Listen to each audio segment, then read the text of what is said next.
Hello, man, oh man, oh man. It feels so good to be back live with my YouTube fam. It has been a minute.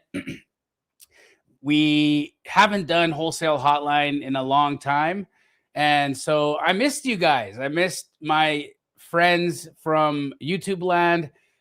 We've invited a bunch of others to join us today on our special open house for our Housing Alchemy community. And so, for those of you who are wondering what is Housing Alchemy all about, to give you the Cliff Notes version of it, about 18 months ago, I embarked on a new journey in my real estate investing career. My sister and I had been successfully wholesaling together for a couple of decades. We, with Josiah Grimes and Hunter Runyon, founded Keegley, the nation's largest wholesaling operation. But my sister and I were at a crossroads in our lives, and we wanted to be a part of something that had a greater impact in our community.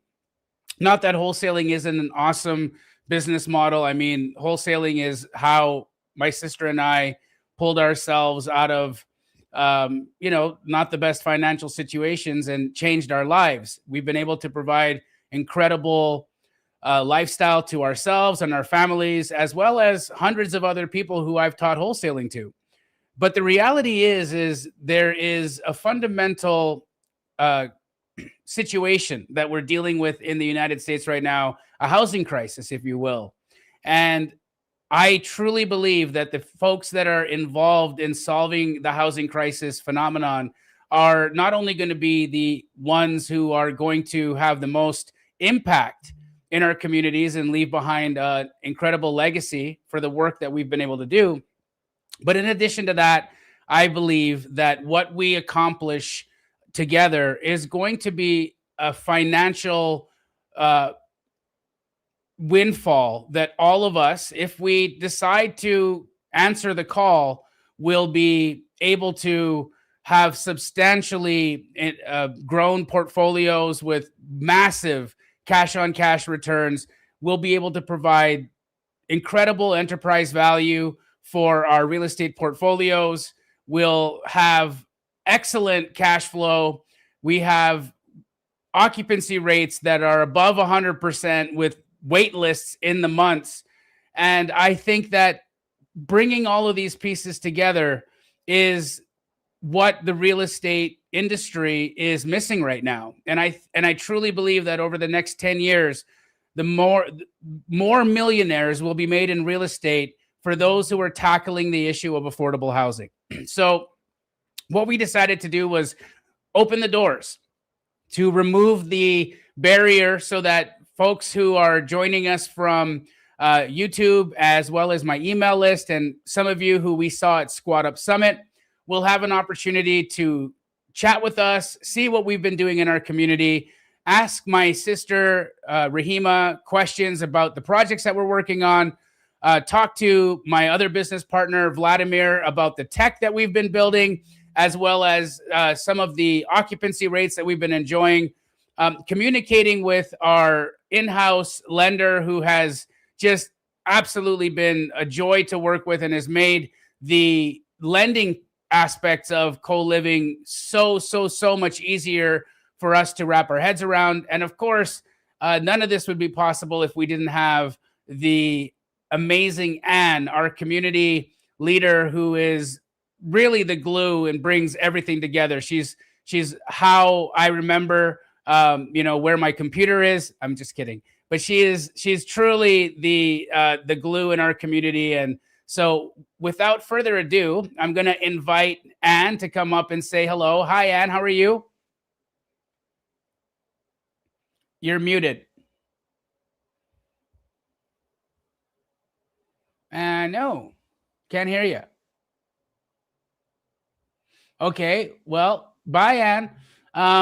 Let's chat with Rebecca and Vlad. How are you guys today? Great. Thank you so much. Nice to see you guys. Now, what I'm going to do is I'd like to invite some people up from the chat to come up and chat with us. And so, Anne, if you would, can you please post the link for backstage? If any of you want to come back and ask us a question, just make sure that you've got a camera and you've got a microphone or a device where you can speak into it so that we can hear and see you. But Anne is going to put a link on in the chat right now, and then you can come in and ask us any questions that you guys may want to ask. So, Rebecca, how are things going right now in the world of lending for co-living? They're going great. Absolutely. We have appraisals coming in very strong as far as when we're looking at the great properties that you all are acquiring with wonderful rehab budgets, and then looking at conservative ARVs as far as what the appraisals are going to be estimated at. So the values are coming in nicely. The loan programs are going well. Underwriting is really fairly smooth. So things are going great. Incredible. So there has been, a misconception out there that lending and co-living is ultra challenging. And I'm sure for some who aren't as well versed in the types of projects that we do and the loan products that are available for what we do, what would you say to that? Have you seen that has been a challenge for people? Are there lenders out there who are just not interested in co-living properties? Are there things for people to keep in mind when they're assessing a co-living DSCR, when they are speaking to their lenders? What are the things that people need to keep in mind when they are doing this type of project and approaching lenders for financing? No, absolutely. Thank you for asking that question, because I think that there is a lot of misunderstanding as far as when people talk about whether it's for a certain purpose. We are not doing lending based off a certain purpose. We're doing lending off of what the asset is, right? And so the key to this is that we are just valuing the asset based on the asset. It is a 5 or 6 bedroom home. It has 5 or 6 bathrooms with it. It has a living room, a common area. It has a kitchen. It's just a regular home. Where people are having challenges is when they are not doing that model as far as the house being a regular house. We like to refer to it as Frankensteining the house. And we have seen time and time again where people are taking the property, the asset, and they are taking out the common areas, or they are doing conversions of the garages, and they're doing this without permitting. And so when these houses that are being used for co-living or for whatever, Airbnb, short-term rentals, whatever it is, government housing, Section 8, whatever the use of the property is, it's how the property is conformed and what they're doing to it. So there's a very big misunderstanding, if you will, about it being a certain type of perhaps use of property, where it's not the use of the property, it's how the property is being constructed and it's being respectful to meet lending guidelines. So it's pretty simple, really. You just have to follow, and what Rahima's doing with the floor plans, which I know she's going to talk about, and what the houses look like and everything and how beautiful they are. These are just regular houses. That's all it is. And if you keep to that plan of having a regular house and looking at the asset and what the appraisers are looking at with the values comparable to the neighborhood and everything, it works. Awesome. I think one of the things that I've been advising people on, especially when they're, looking at a potential property for a co-living deal, and they want to know, will this house have any issues appraising once we do our renovation and add the bedrooms and make this more of a co-living type of home?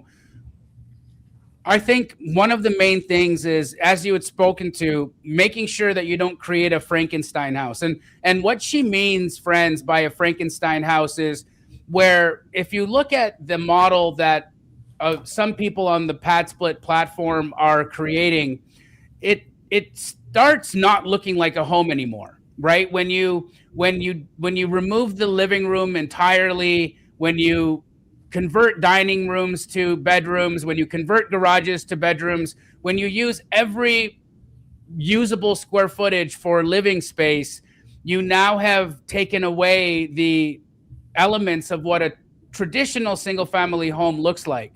And so speak to that, if you would, Rebecca. Are there things that people need to keep in a home so that they don't run into issues with their appraisals, or for that matter, lenders being uncomfortable loaning on these? Should we be leaving the living rooms in the homes? Should we be leaving the garages, or are the garages okay to convert? Are there rooms that are more important to leave? And last but not least, should we be mindful of the number of bedrooms that we legally have? For instance, if I'm going to create a home that's going to have 7, quote unquote bedrooms in it, would it make more sense for me to make it 5 legal bedrooms and 2 dens, or an office and a den, so that an appraiser has a comparable to use when they're valuing my property? Any thoughts or any points or things to consider about those issues? Yes, no, absolutely. Thank you so much. So first of all, a livable house, a regular house, has a living room. It has a common area, whether it's like a dining room area, okay, and you have a kitchen. So it's very simple. What happens is when you do conversions, like you said, where you're just putting up walls, right? The other thing is, when you look at permits are incredibly important to be able to have. And a lot of people are just doing this stuff without permitting. So you're looking at potential violations that you have with the city, with whatever city you're in. The other thing is, when you talk about number of bedroom count, like I can speak to here in the city of Phoenix, you can have 6 or less unrelated people in a home. So the other thing is, you have to be mindful of what the regulations are in the area. But the other thing is, and this is the really big one, is that when you say you have 5, 6, 7, 8, 9, 10 bedrooms, right? And when people are trying to maximize the square footage, when someone calls me and they say, hey, Rebecca, can you refinance this house for me? I have 9 bedrooms in it. I'll ask them, how many other 9-bedroom houses are there in the area that we can use as comparable sales? And then they're silent. They can't say anything because we don't have other 9-bedroom houses, right? I think Rahima wants to say something. Oh, are you waving? No. If you've got a minute, when you're done. Okay. So I would say that that's part of it as well. Is when we're looking at these houses, everything conforms to the neighborhood, and it is done in a workmanship-like manner. There are permits.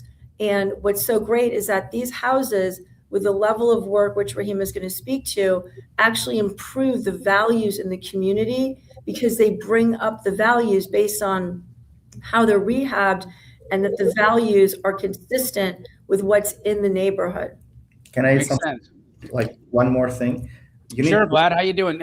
Introduce yourself, if you would, Vlad, to the folks if they don't know who you are.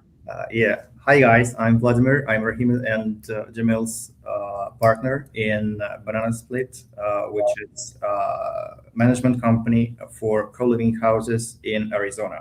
So I just want to add to what Rebecca said, is that you need to remember that actually we are creating a new market, but we are only in the beginning of this process. So you need to follow the rules which are existing right now. That's why maybe in the future you will have enough comparables with like 9 bedrooms or whatever, but at the moment you need to follow the rules of the market.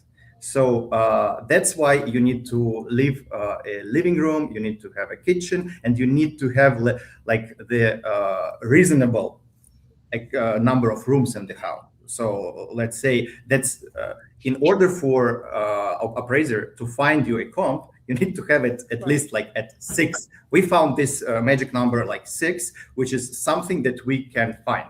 Am I right, Rahima?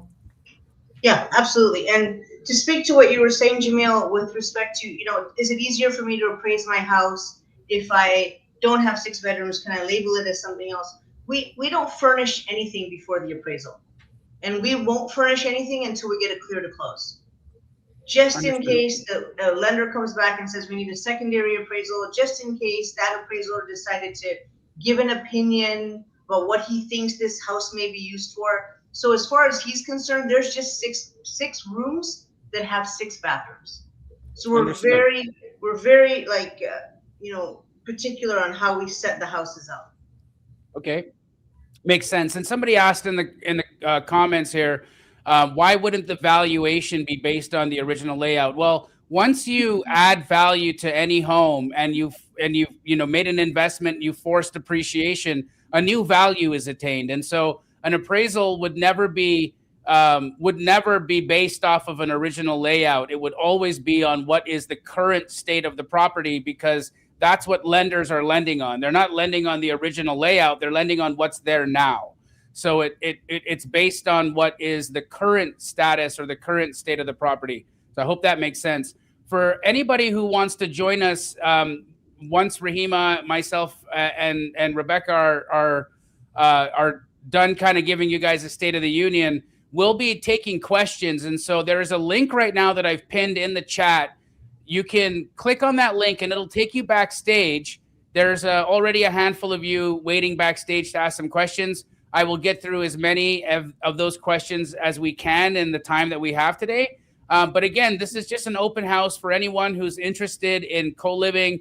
If you guys want to, ask us any questions, we've been building a very profitable and as well as highly impactful co-living model in the state of Arizona, but with others in our community and in other markets as well. And so we'd be happy to share any insights, as well as give you guys any information about what it looks like to be somebody that's in our Housing Alchemy community as well. Rahima, if you could, what does it look like right now with how our projects are going? How is our current co-living portfolio operating? I mean, we have a great portfolio, but we're massively we have massive shortages. So we're currently. What do you mean by that? What are we short? We're short beds. We're short houses. We have 150 beds in operation right now, and we have 100 people waiting in a hotel, waiting to come. And as the days pass, that 100 people become 110, 120, and it just continually grows. So when we build a 6-6, I'm able to alleviate 6 or house 6 of those people. And then there's still 94, and it just keeps growing. Got it. Okay, so right now for people who are working the co-living model, many of them are using platforms like PadSplit or Furnish Finder that are more of a business to consumer type of platform where they're extending a membership agreement to individuals on a room by room basis.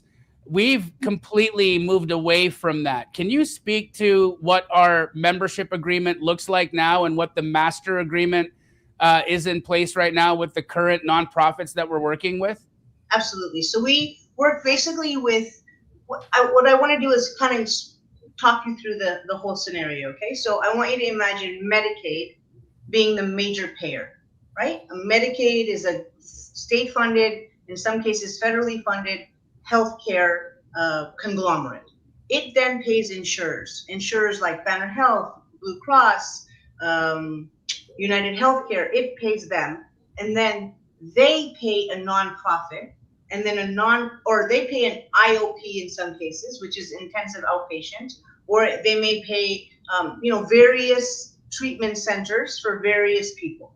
From there, it's going to go to a nonprofit, and then our agreements are with those nonprofits. And those nonprofits take care of the membership fee for their people to come in.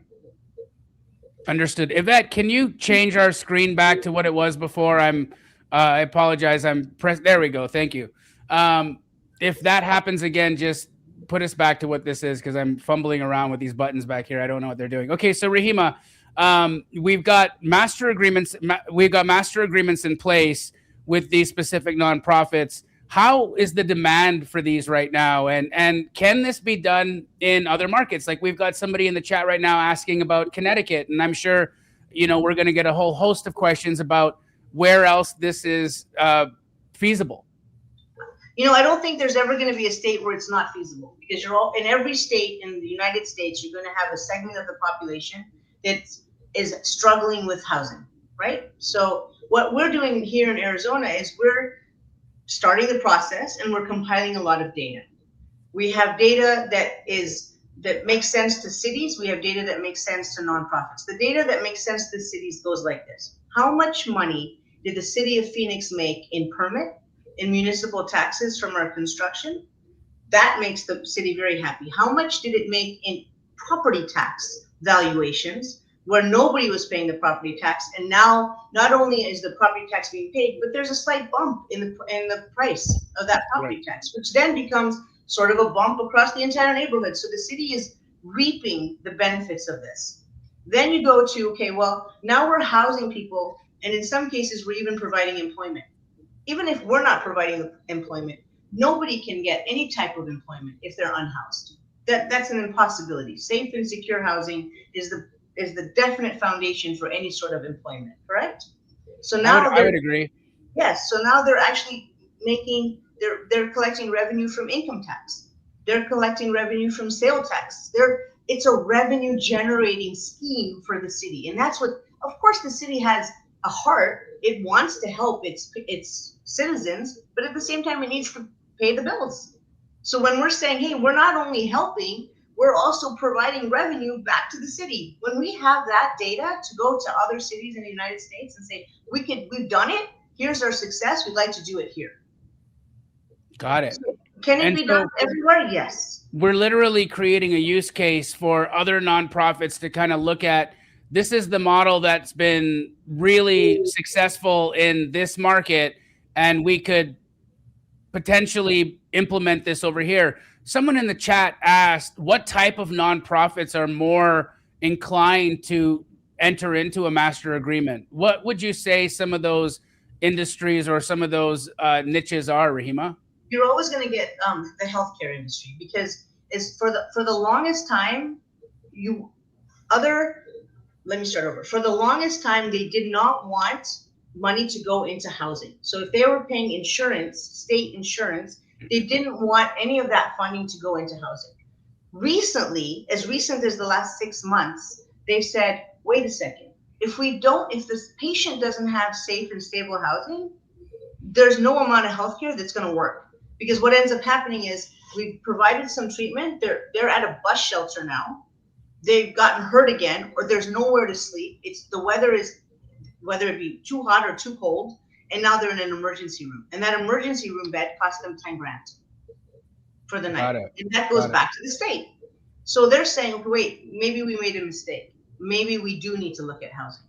So Banner Health, which is one of the larger insurance agencies in Arizona, actually decided to make their entire model for the year saying how healthcare begins with housing. Got it. So healthcare is a big one.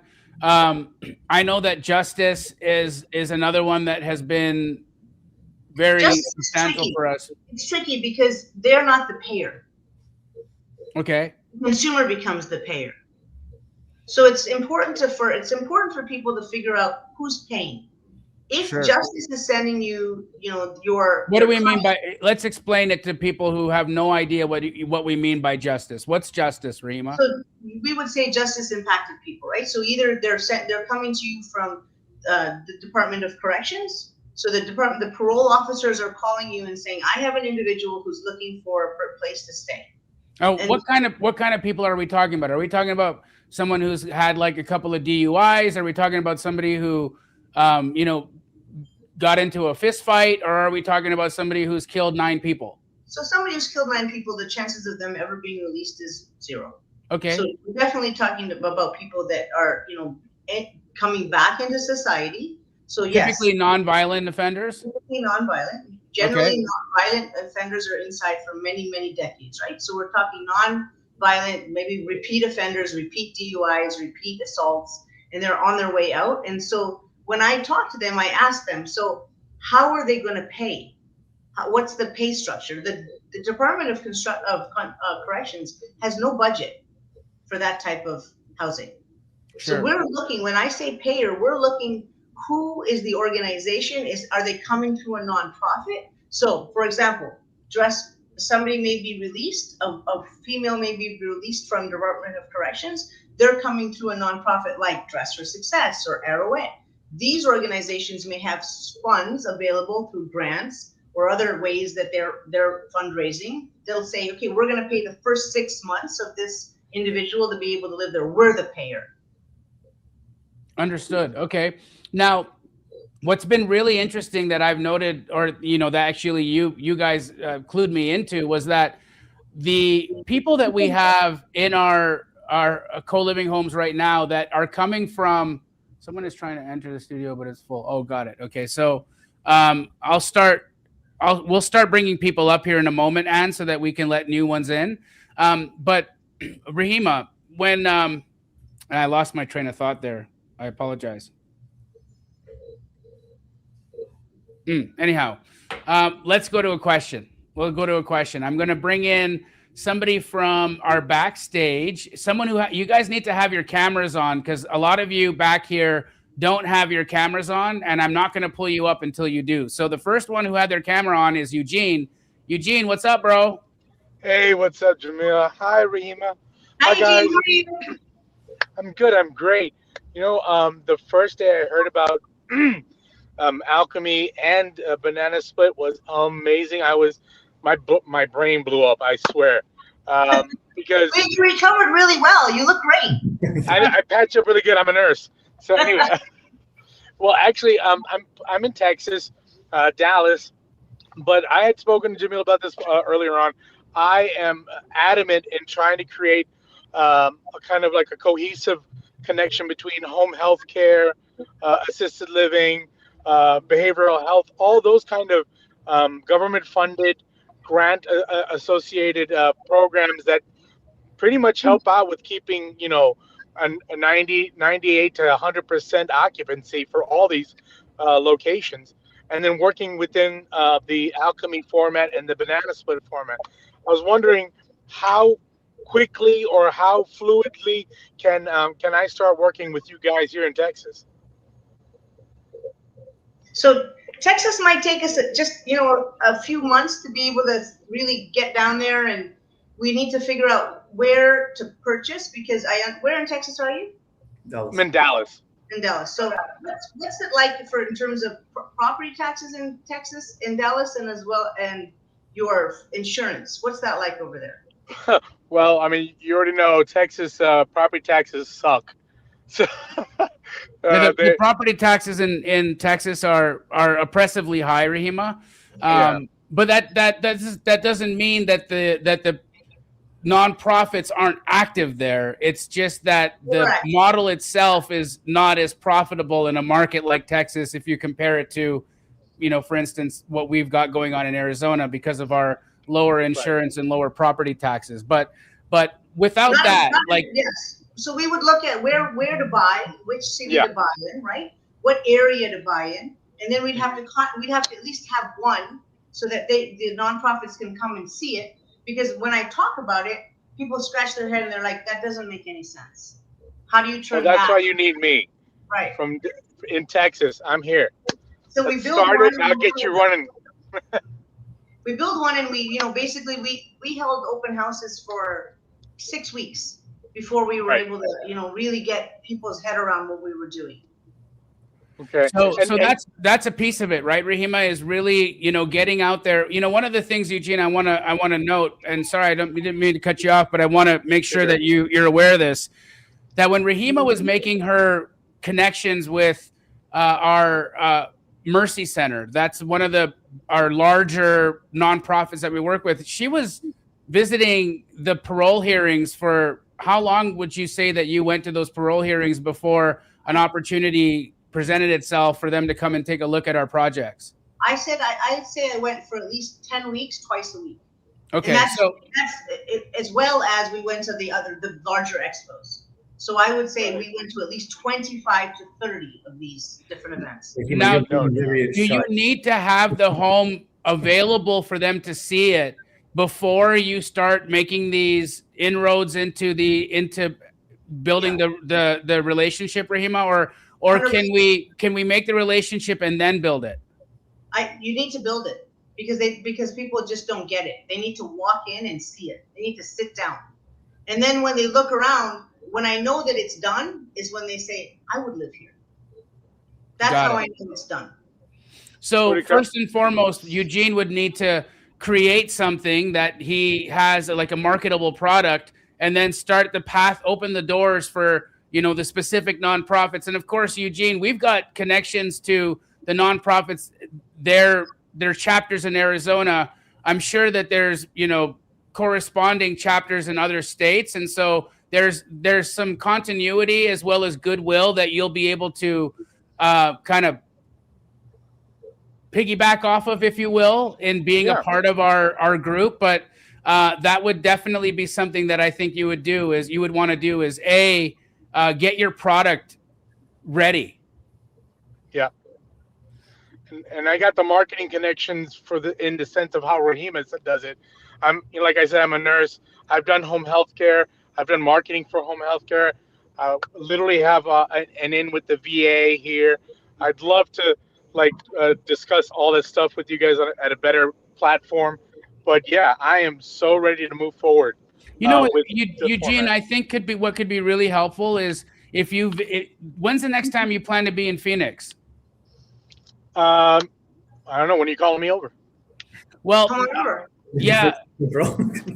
I think one of the things, Rahima, that I want to extend to people who joined us today from, you know, the YouTube community as well as others is an opportunity for folks to come down and spend a day and look at our projects so that they have an understanding of what needs to be built. Because that's another thing, Eugene, that you need to know is you're not going to be able to just use a regular ass house. Like, one of the things that I've had many people on Instagram reach out to me and say, hey, Jamil, I have this 9-bedroom, 3-bathroom house. It would be great for your master agreement program. And I have to say, no, it won't, because none of these nonprofits want a 9-bedroom, 3-bath house. They want a 1-to-1 bed-bath ratio. That's a very important necessity for some of these nonprofits. So Rahima, can you help us understand what would be some of those features that they need to keep in mind, or does it make sense for people to just come and take a look at our product so they have a good understanding of what to build? I think it would be phenomenal if, I know it's not easy to get out of state and come and visit me, but if you spend one day, like if you came in the morning and you could take a later afternoon flight, you'll get a good view of everything that we're doing, and you'll sort of be able to conceptualize what it is we're doing. And to speak on the point that you made, Jamil, about the 9-bedroom, 3-bathroom house, here's the dilemma with that. That's never going to be a marketable house. If something changes in this world, if all of a sudden the fairy godmother came out and gave everybody a house, right? Now we need to sell this house. Who's going to buy a 9-bedroom, 3-bathroom, probably doesn't have a dining room, probably doesn't have a living room, probably has weird hallways everywhere? What we're building is a 6-ensuite home, which can easily be marketable on any MLS across the nation. So what we want you to understand is this isn't a short-term solution. This is a real investment. You're building for now, but you understand that you're building for later too. Got it. Yeah, that's perfect. Makes sense. And whenever Eugene? you're ready, Rahima, let me know. Well, Eugene, you've got my phone number, right? Absolutely, brother. Okay, so what we'll do, I'll get us in a group chat with my sister and come down and visit us anytime in the next few weeks.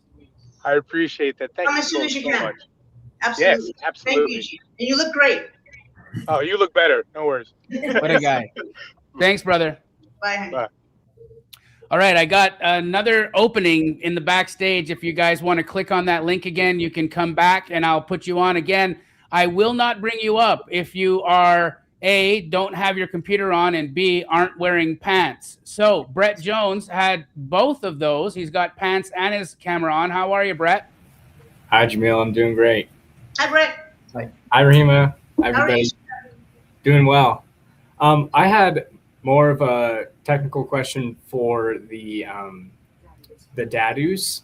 Yeah. I don't know if this is the right time, or maybe we can talk about it later. I think just let's see what you got. So the dadus, for those of you who are wondering if he's using English words or not, a dadu is a detached accessory dwelling unit. It's just a detached accessory dwelling unit. It's just an ADU, but it's detached. So what's the question, brother? Yeah. So we know that they cost around 130,000 to build per unit, and I've got some. I have a friend who has a lot of capital, and he's interested in this whole co-living idea, and we're getting started in Phoenix currently, and he wants to know how he can help. And so I was just kind of thinking, well, maybe he could fund these dadus on our property, and I just don't know what would be a good structure where it's a good deal for him, good investment for him, but also good for us. I don't know how that would work, what that would look like. So Brett, would you do me a favor? Is your aunt with you today? No, she's not. Okay, do this. The next time you and Becca are together, and just for the rest of you who may not know, Brett's one of our Housing Alchemy members already. He already has a house in production. We had a small hiccup with one of the inspectors on it, but the hiccup was cleared a couple days ago, so it's full board ahead. We expect a C of O in about 8 days, and he's wondering, because he's got enough room on his lot to be able to build a detached ADU, a detached salary door. So he wants to know, should we build it now? And if we got a buddy and he wants to be able to fund it, I don't have all that answers right now, and I need to speak to Rebecca to see how did that appraiser look at her fictitious ADU and how would it translate to the property that you have. And then we can figure out, okay, what would that split look like between you, because you're providing the land and he's providing the money for the building. So is it a 50-50 build, 50-50 split? So let's take that offline, figure out a time when you and Becca can have a call with me. I'm free all day tomorrow when we can talk about it then. Okay. Okay, cool. Thank you, sweetheart. Good to see you, Brett. Oh, wait, before you go, Brett, Rebecca, you've talked to them already about their DSCR? Yes, we're all You got good. all that going? Great. So we'll be able to call their appraisal in about 10 days? Perfect. Thank you. Awesome. Thank you, Brett. Good to see you, Brett. Nice to see you, sweetheart. So we've got some people in the chat, Rahima, who are wondering why we're talking so much about desserts. Can you help people understand what banana split is, and does it come with chocolate drizzle? 100% it comes with chocolate drizzle. Banana Split is the name of our property management company because each of our houses are called banana splits. One of these days, when you're all with me, when we're nice and relaxed, I'll tell you how that name came about. But currently, each of them are called a banana split, and they're sweet. I mean, how can you get mad at a banana split? You can't even say the words without smiling. It's like the happiest thing. It's a banana split. So Banana Split is the management company that is specifically working with nonprofits in membership agreements to essentially house these impacted community members. But in addition to that, you also take care of any maintenance requests or any of that come up in these properties. So would you like in comparison to Pad Split? And again, this is not by any means a knock on the incredible work that Pad Split's doing. I'm a big fan of theirs. But in comparison, I know with Pad Splits, they require you to bring your own manager or your own person to the table if there's any maintenance issues or repairs needed. Does Banana Split handle the placement of the individuals? Does it handle keeping the properties, close to 100% occupied? Does it manage the relationship with the nonprofit? And if, for instance, somebody breaks a doorknob, does Banana Split handle the maintenance request as well? Yeah, 100%. So it's white glove service. If you were going to define white glove service, it should say Banana Split property management, because once it's in our care, the only thing that the investor now sees is his monthly revenue check. He's not at all concerned with any of the things. So we take care of every single request. It's done right through our portal. And what if one of those requests is I want peanuts? I think we could probably handle peanuts. Okay. So it's an all-encompassing, fully staffed property management, but it specifically deals with master agreements with nonprofits to basically eliminate vacancy? Yep. Not basically. There is no vacancy. We Okay, have- Vlad. Well, then speak to that, because I know we chatted about it a little earlier today. But Vlad, you can't tell me that we have 100% vacancy in every property. Is that what you're saying? Yes, it's exactly what I'm saying. We have 100% occupancy right now for all our property, and we have a waiting list for like few months for the future properties. So we are working hard with Rahima to get those properties to the future investors. You know, that's for any real estate investor who's ever been in the buy and hold world. One of the hardest things to handle are vacancies. It's one of those variables that makes owning rental property problematic, because when I have a vacancy, for instance, I have a rental property in Phoenix, Arizona, that's a little bit of a luxury property. And this property costs me money every single month to hold. And we've been trying to rent this house now for 4 months. And I think, Rahima, you're just about to bring somebody in. But, 4 months of that property being vacant literally cost me $30,000 in debt service, not to mention a homeless person moved into the garage. And so that became an issue as well. How does that differ from what you're proposing here, Vlad and Rahima, with respect to, there not being vacancies? And how about when somebody leaves? Like, let's just say somebody, okay, if we're working with people that are judicially impacted, right? What happens if somebody violates and goes back to and becomes incarcerated again? Who covers that person's rent? The organization. So when they bring in their first person, they've taken the house. So 1/6. So they, because there's no way for me to, when one person moves in, 6 people move in, and then it stays fully occupied. And so when the room turns, they turn it. They turn it themselves. They turn the room, and the only way we know that it's turned is because we get a new application, so that we know somebody else is staying in that room. Otherwise, we're not given that information, except for that information that we're requesting. That's it. Makes sense. Okay, I'm gonna bring somebody back from backstage. Backstage people, half of you don't have your cameras on. I'm gonna start removing you from the backstage to bring in people who do have their cameras on. So if you don't want to be removed, please put your camera on so I can put you up on the screen to ask a question. I'm going to bring Karina on next. Karina, how you doing? Hey, Jamil, nice to see you. Thank you for this information, because I'm not familiar a lot with what you are doing. But what I understand is, so if I buy a home, or do you buy the home? So how this works? Can you explain it like with apples and pears? Because with apples and pears instead of bananas, sure. Karina, are you here? Are you local to Arizona? No, I'm in San Diego. Okay, so let's assume you were local to Arizona. If you were local to Arizona, I would actually find you the house, because when I see a house, or I have a house on a wholesale list, first thing I do is I send it to my draftsman and I say, what can I build here? Give me a site plan. If that site plan makes sense, I then say, okay, I'm driving the house now. If the neighborhood makes sense, the next thing I do is I contact some of the organizations that we work with.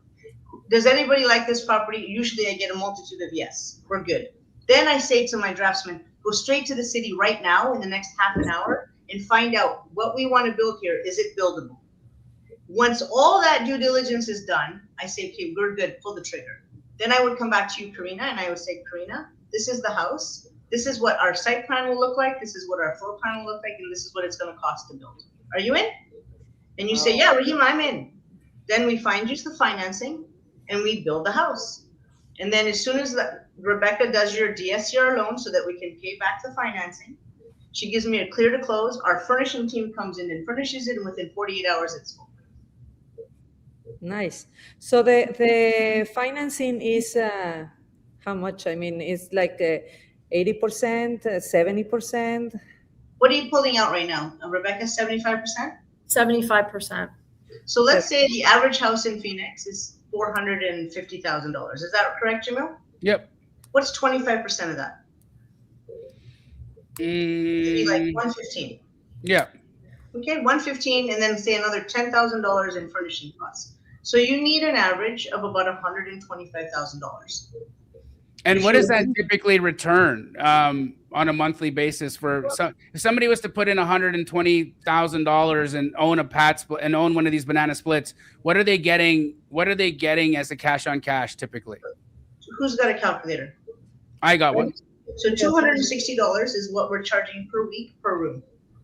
Multiply that by 6 rooms. What do you got? 1560? Yep. Multiply that by 4.33. And the reason, Karina, I say 4.33 is because if you take 52 weeks and you divide it by 12, it's 4.33. So sometimes we have our investors and they get a really fat check because they got paid for 5 weeks, right? Because the month changed, and then the next month they're going to get paid for 4 weeks. So 4.33 is the average. That should give you 6,754.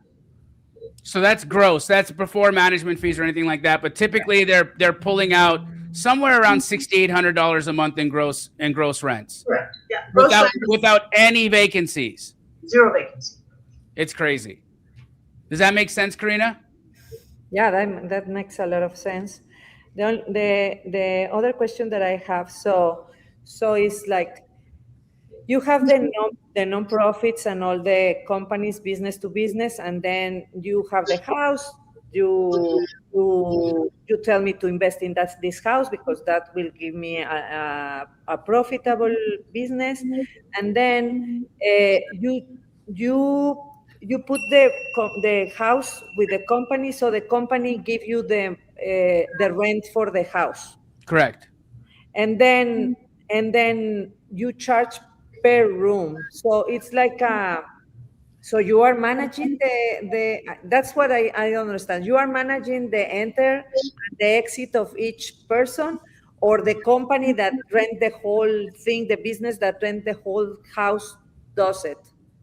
We're making this one at a time, guys. Sorry.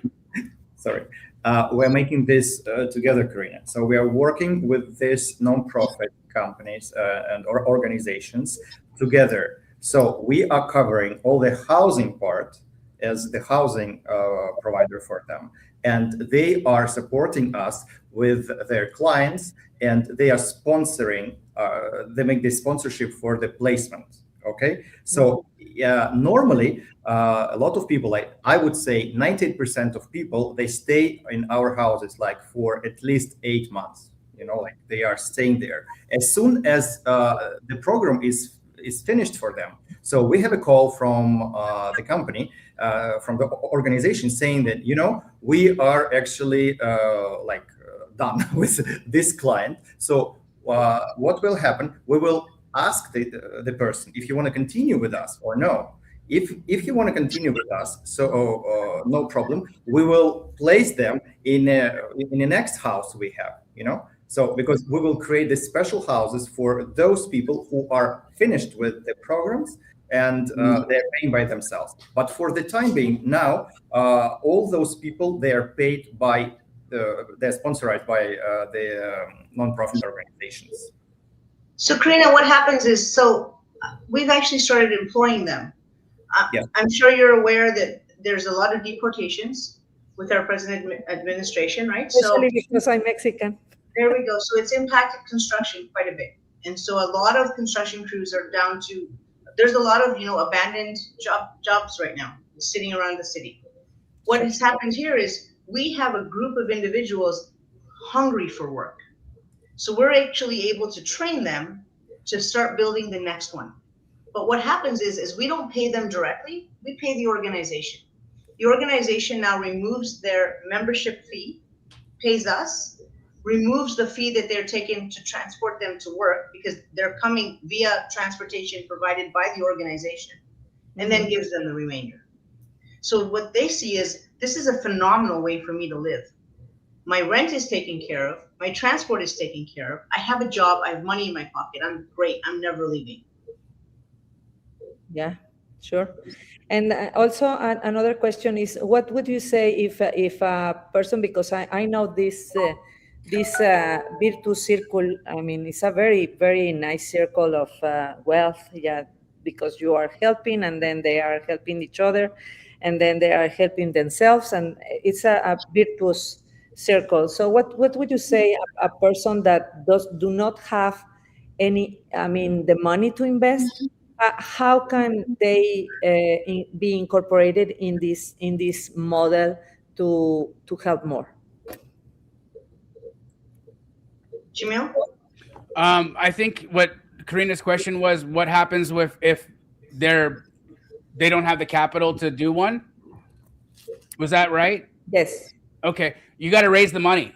I mean, they don't happen for nothing, right? And so the reality is there's, in fact, we have an investor who came in from Canada yesterday, spent the entire day with Vlad and Rahima, and there is millions of dollars that are stuck in. I'm in Canada right now. There's millions of dollars stuck with investors here who can't get better than a 4 cap on any investment that they've been looking for, and especially anything that's secured against real estate. So when this gentleman came and looked at our project and saw what the cash on cash returns are, and the fact that these are secured against the real estate, he was essentially asking, where do I send the wire?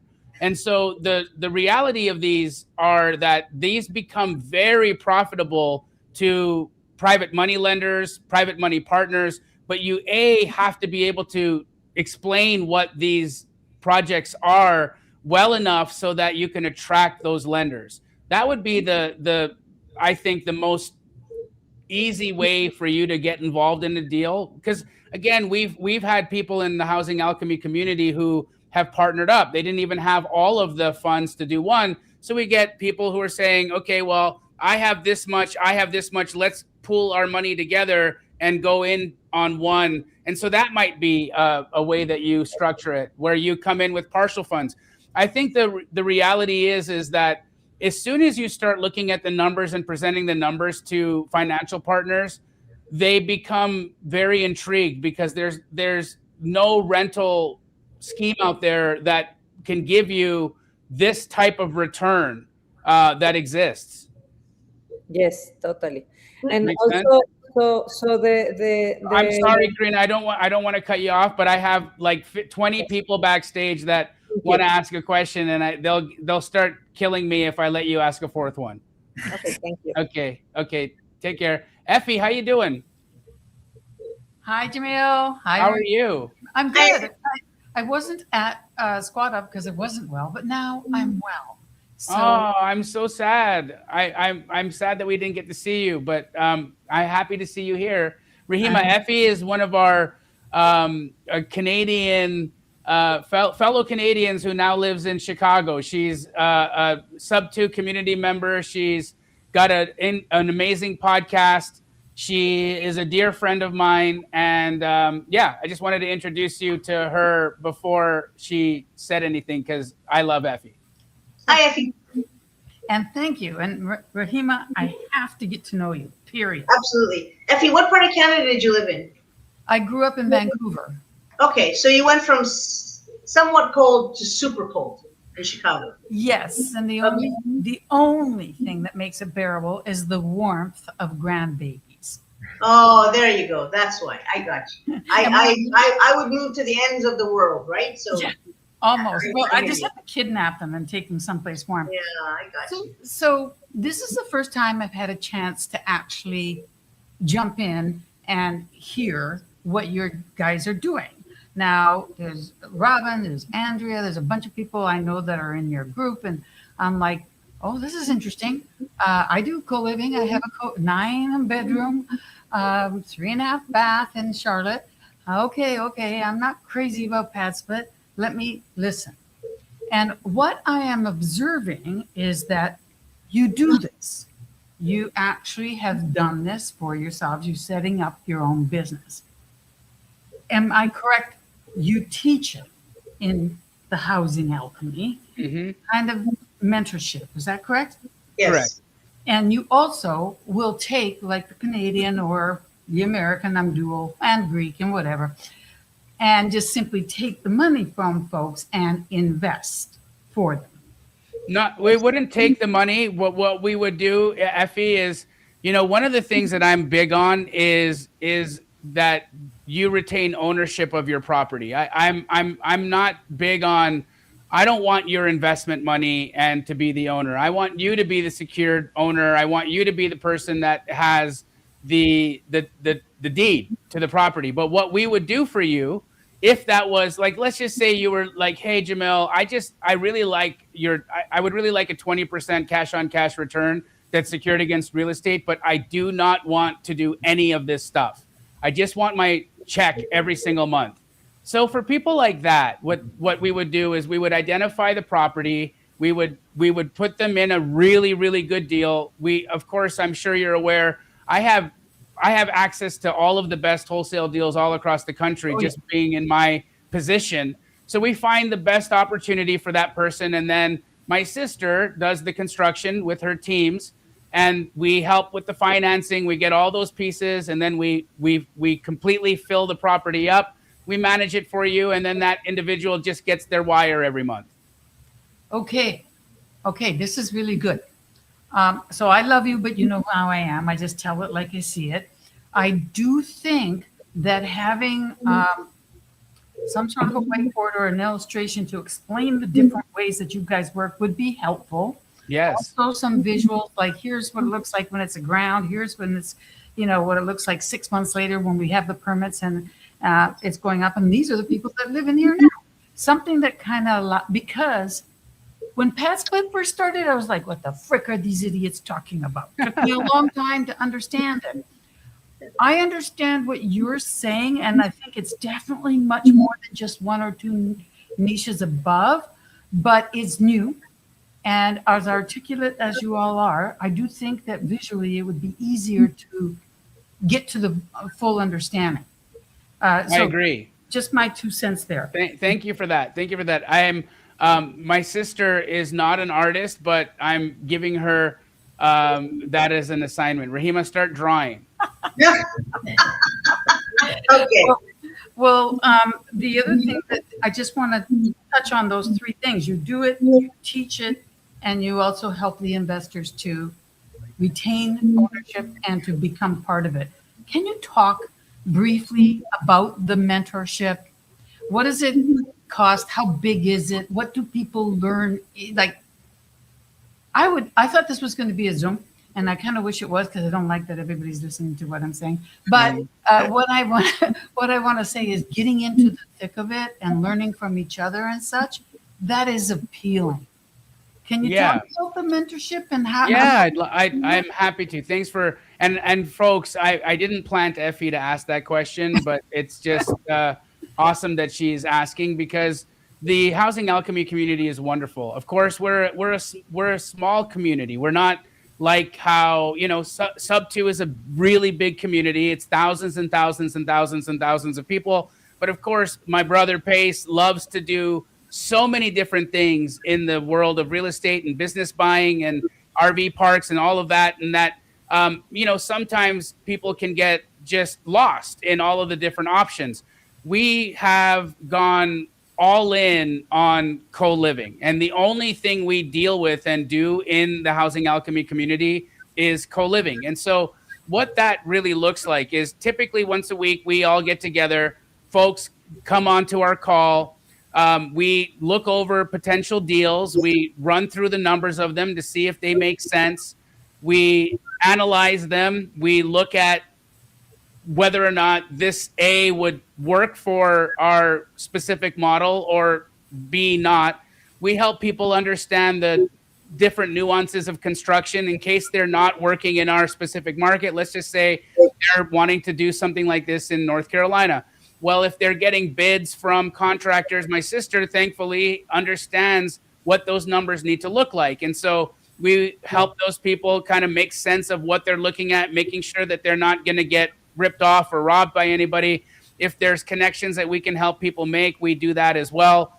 Outside of that, we help with respect to the looking at the floor plans. And so one thing that we offer folks when they are building their own co-living is we'll help you with your first floor plan so that you don't make a mistake on how that should be arranged.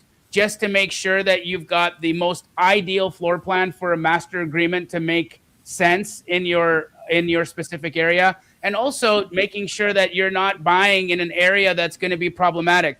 You know, one of the things, Effie, that I can say I've seen a lot of are people wanting to make something that it's not, right? Like, for instance, I was on a call once, and a lady was like, you know, I've got this house. It's in this rural part of Alabama, and I think this is a great co-living. And I'm like, why do you think it's a great co-living? Well, because it's got 4 bedrooms in it. I said, that doesn't mean that it's a great co-living. You're talking about rural Alabama, right? How many people live in this area? 40. So how could this possibly be a high in demand co-living home? Well, the response was, but I can get it sub 2. Again, that doesn't matter, right? How you can get the property, how cheap the property is, you know, the fact that it's a 4 bedroom, none of these things matter. What matters is, does this actually work for the model? And so that's a big portion of what we're doing, is helping people come to terms with and understand that not everything makes sense. And the last thing I want someone to do is to go get financially tied into a property that they're buying because they can get it with creative finance or some type of, you know, easy entry, only to then find out that, oh my God, then none of this is going to work. And now I've got this $3,000 a month payment on a house that long-term rents are only going to cover $2,200 of. How am I going to get this $800 a month shortfall? I'm screwed. And that's the thing that I've been really helpful, and Rahima and Rebecca have been really helpful with people in making sure that those types of deals don't happen. And unfortunately, there's a lot of that out there right now. And so helping people not make mistakes becomes a part of what we do as well. Outside of that, Effie, helping people find little niche groups. So one of the things that we do have within the Alchemy community are people who are partnering up with each other and working together on deals. So we help you match with somebody that might have the rest of the finances that you might need in order to do a specific deal. Another thing that we've helped folks with is if you, let's just say, for instance, you're not in the financial situation to come in and do one of these deals, we've got lots of members in our community who are. And so we've got a few people in our community right now who all they're doing is bird dogging and making, you know, $10,000, assigning a deal to somebody who is really wanting a co-living property right now. But right now, their only way that they can participate is wholesaling.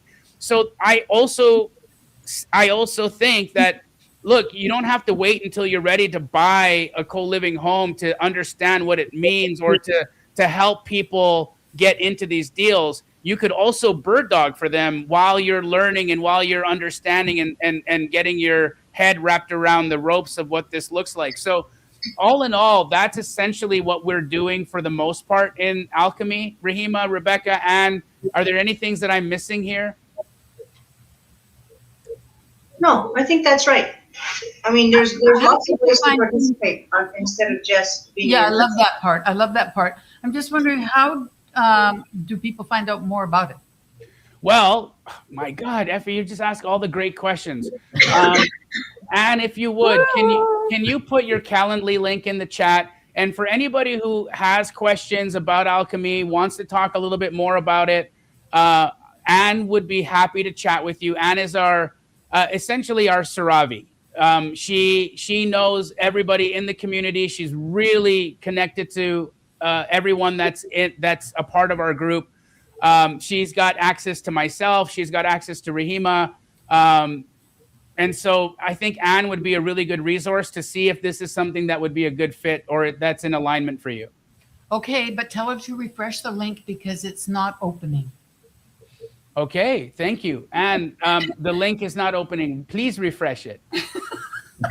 Anyways, thank you so much. I'm really, Thank you, really Effie. excited for when, when you say co-living, I almost go, ugh, because of the pad split thing, like you're redefining it. And in some ways, I think, like explaining that it is so white glove and there are large rooms, bathrooms to each one, and working with the nonprofits.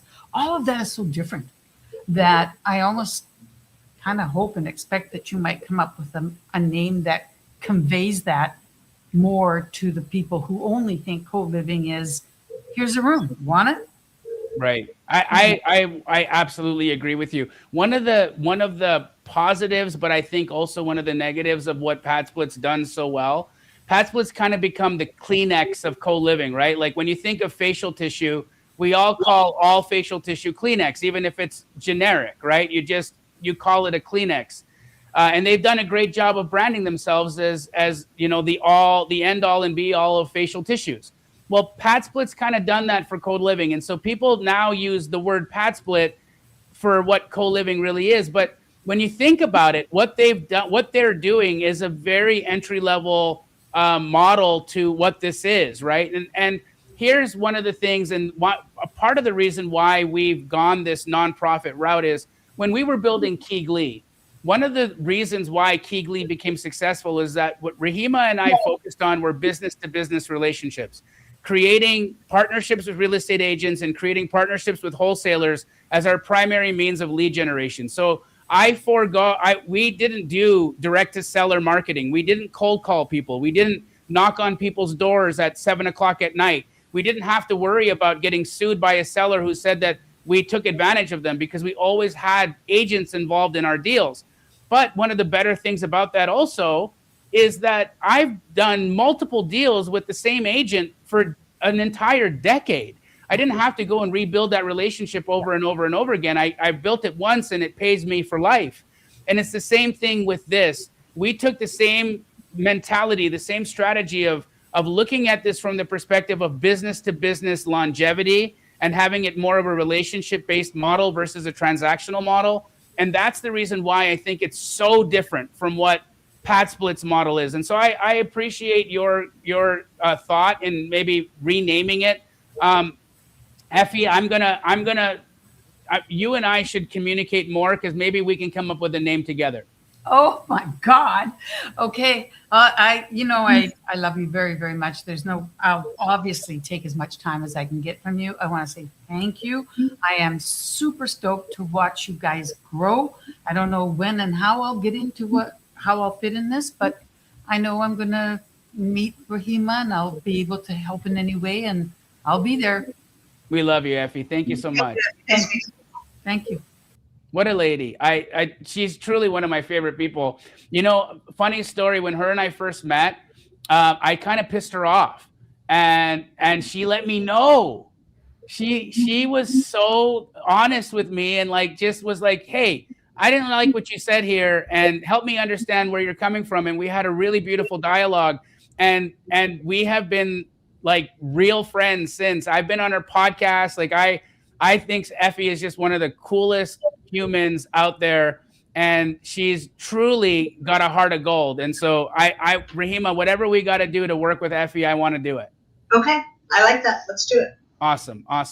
I'm going to bring up another person who's in our backstage that has their camera on. Let's bring Kevin Kim.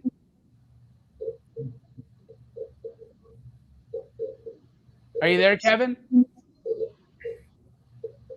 Okay, I'll move him to the back for now. How about Ava? Hello.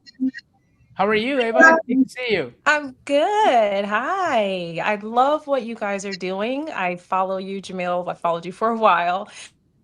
I guess it was you in the DMs that said, register for this, talk to Ann. So thank you for that. If I'm understanding correctly, someone like me, I'm wanting to do this in Las Vegas, Nevada. I would find, I guess, the house, and I can raise money for it via private money lenders or private money partners, and then you guys would basically do the rest. And do I have that correct? If it was in Phoenix, that would be the model, and we'd actually even help you with the home, with the sourcing and finding of the deal. But in other markets, what we would do is I would help you evaluate it to make sure that you were buying it at the right number. We would help you with understanding your contracting expenses to make sure that those were in line. and that we would give you the blueprint or the roadmap on how to go and create those nonprofit relationships, and also help you piggyback off the ones we've already created so that you could create those inroads for yourself in that market. Okay. Okay. So this is like the hub is Arizona, and then you're going to be moving out to different areas.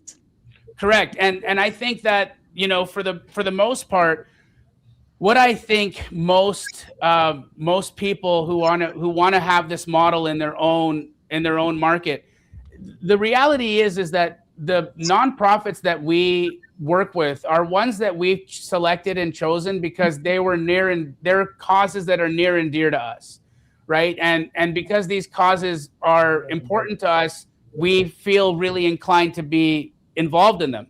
But there may be causes that you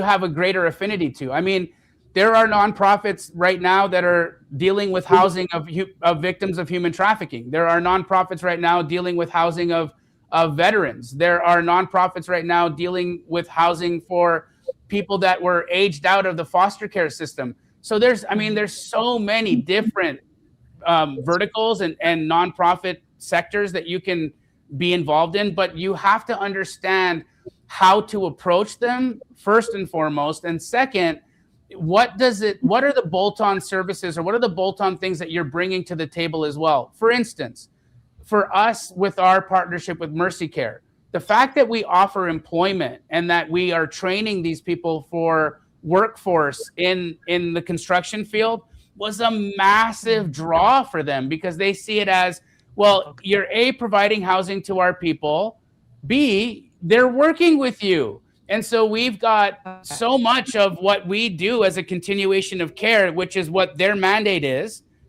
You guys are helping us facilitate. Now, I want you to remember this, Ava, and don't take this the wrong way, or anyone listening to this, don't take this the wrong way about nonprofits. But the reality is nonprofits are businesses, and they react to, and they are motivated by the same thing that businesses are motivated by: money.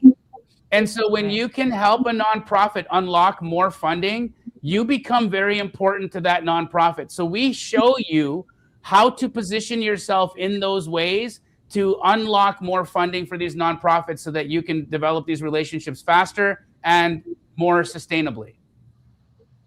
Okay. My mom, who's my partner, had a good question. What if someone wanted to do it remotely? Like, what if someone who's based in Nevada wanted to go ahead and partner up and do it in Arizona? Would that be possible? Of course. I would just recommend you coming out to Arizona and visiting our operation to put eyes on us, to put eyes on the things. And, one of the things that really makes this very, very impactful is when you can look and see the impact that your investment has made on the community. There's nothing like looking in the eyes of somebody whose life you're literally saving because you've provided them housing and as well as employment. It's a big thing. Right. And then also seeing just, where are we building these? What are the imagine, Ava, you did this remotely and you came and looked at our projects and you're like, guys, you're using, the materials are crappy, or your guys' renovations are crappy, or whatever it is. I think it's important for you to come and take and put eyes on these and see the quality that we're putting into these, so that you know what this looks like, what it feels like, what it needs to be. And so I trust the quality. Yeah, I would trust the quality, but I totally see what you're saying. So I'm offering that opportunity to you or anyone else watching this right now. Come visit us. Okay. And also, in your experience, do you find one sector of the nonprofit industry? Oh, we lost her. I think let me see if I can find her backstage. She came back on. We'll put her back up when she comes back on. I think she was going to ask, do we find that there is one sector of the nonprofits that's a little bit more inclined to work in this model? Are there specific areas or specific nonprofits, Rahima, that are more inclined to have a housing component and to be more available to what we're doing in Banana Split? So I would say that almost every nonprofit in America right now needs housing, because housing seems to be the biggest pain, placement of pain for almost every organization in America right now. Right? There is no affordable housing, whether that be a religious organization or any of the nonprofits that you mentioned a few minutes ago. The key for us is who's the payer. Right? Because we're not a business to consumer model, we're a business to business model. We're not in the business of finding people who have to pay them because that's just too much of a stress on people that are just coming back into the world, right? So if whichever that organization that you're the most interested in working with, find out who the payer is. And it's best when that payer is the government. Okay. Okay. So there isn't like, because I'm sorry, my connection cut off, so I didn't hear No the worries. front of that. I'll have to rewind. But there isn't like because I have always had a heart to want to help homeless veterans and veterans in general, as well as Veterans have a payer. It's called okay. HUD. It's the Housing Right. and Urban Development, and they have a very particular coupon called VASH. It's a veterans coupon, and that coupon just happens to be $1,200 a month, and HUD recognizes co-living. So that coupon is worth $1,200 a month. If somebody could do the math, 1,200 divided by 4.33, what's that? Let me do it. Okay. I wish I was better at maths. I could have just told you 1,200 divided by 4.33 is 277. That's what it's worth a week. Okay. So they get, and you would get that every month, because that's a payer. That's the federal government. Two things. Does sober living have? And I can go find this, but just off the top of your head, Living absolutely has a payer. Sober living absolutely has a payer, but you have to speak to that sober living facility that you want to work with before you ever even find the property. Because if it's sober living, it needs to be licensed. Got it. Okay. And so when you say that you have like the gross profit, can you give me just like a roundabout general idea of what that is after all of and I love, because you guys have streamlined it and made it so perfect that whoever is a part of this doesn't have a lot to be concerned with. And that's a beautiful, beautiful thing. Can you give me a general idea of what you feel it will typically net someone? It's tough to say, Ava, on what that would be, because how much money you're coming in with will adjust that, right? And so every person is kind of coming in with a different down payment, and every deal is different. For instance, I'll give you an example. We have a couple of ladies in our community who purchased a lot about 6 months ago. They were, really forward thinking. Something came up right away, and they were like, "Yeah, I'll take it." So they put their money down and they bought the lot. Well, that lot has gone up in value $100,000 since they bought the lot 6 months ago. When they go to refinance that, they're not going to have any money left in that deal. They're going to pull all of their money out plus some, and they'll be cash flowing, a few $1,000s a month. And so the return on that is infinite, right? So these returns go from like infinite to like 20-30%. Okay. That's the range. So it depends on the ARVs in your area. It depends on what kind of financing you got. And the financing sometimes depends on what your credit score is, because that depends on what kind of rate you got. So all of these things play into but generally what the net is going to be is, if you have a property management team, you have to pay the property manager, you have to pay your utilities, and you have to pay your debt service. Okay. Well, that sounds good. And then, because I don't remember if it was answered, but I could come in if I had like a private money partner who wanted to come with me or anything like that. Like, there are no funding limitations. It's basically the same way one would acquire. We lost her again. She's got a bad connection. She's got a bad connection, yeah. But I think what she was asking is, hey, if I've got a private money partner or a private money lender, does it change it at all? Other than how much you would need to share with your partner, Ava? No. we're happy to work with you. If you've got a partner, that's not a big deal on our end. Okay, I'm going to move on to Kevin. Kevin, come say hello. They're not saying nothing you haven't already taught me. How you doing? Oh, no, my battery died. How you doing, Kevin? And okay, he's gone. On we go. Anne, if you would, can you put the link back in the chat and we will bring people up? Let's go to Jesus. Jesus, you're muted, honey. Jesus, you're muted. No, you're muted. We can't hear you. You hear me? There we go. Yes. Well, I went to the conference a couple of days ago, and I met Mrs. Rahima there and Ms. Rebecca too. And I'm really interested in this. I'm an investor, but my main question right now is I have a couple properties and even a small commercial place that I don't know what to do with it, you know. And usually I work with private investors. Private lending. But I have a couple, those properties, I have single residence or commercial vacant right now. So where are I these don't know located, exactly, Jesus? Huh? Where are they located? In Phoenix. One is in Phoenix, another one is in Avondale, another one is in Tonopah. Okay. So, do any of these are any of these in HOA areas? None. No. Okay, no HOA. Rahima, Avondale, I think you said was okay. Tonopah is too far, right? Tonopah is a little far. Avondale we can work with. And Phoenix, of course, we can work with. Jesus, Okay. you have my number, right? I remember you took it down. Yes. Yeah.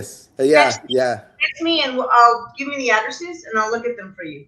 Okay, and the other question is, well, I have a relationship with a couple lenders. They send me properties. You know, sometimes they say, okay, you don't need no down payment, you don't need this. Yes, you want to take over, just keep making the payments.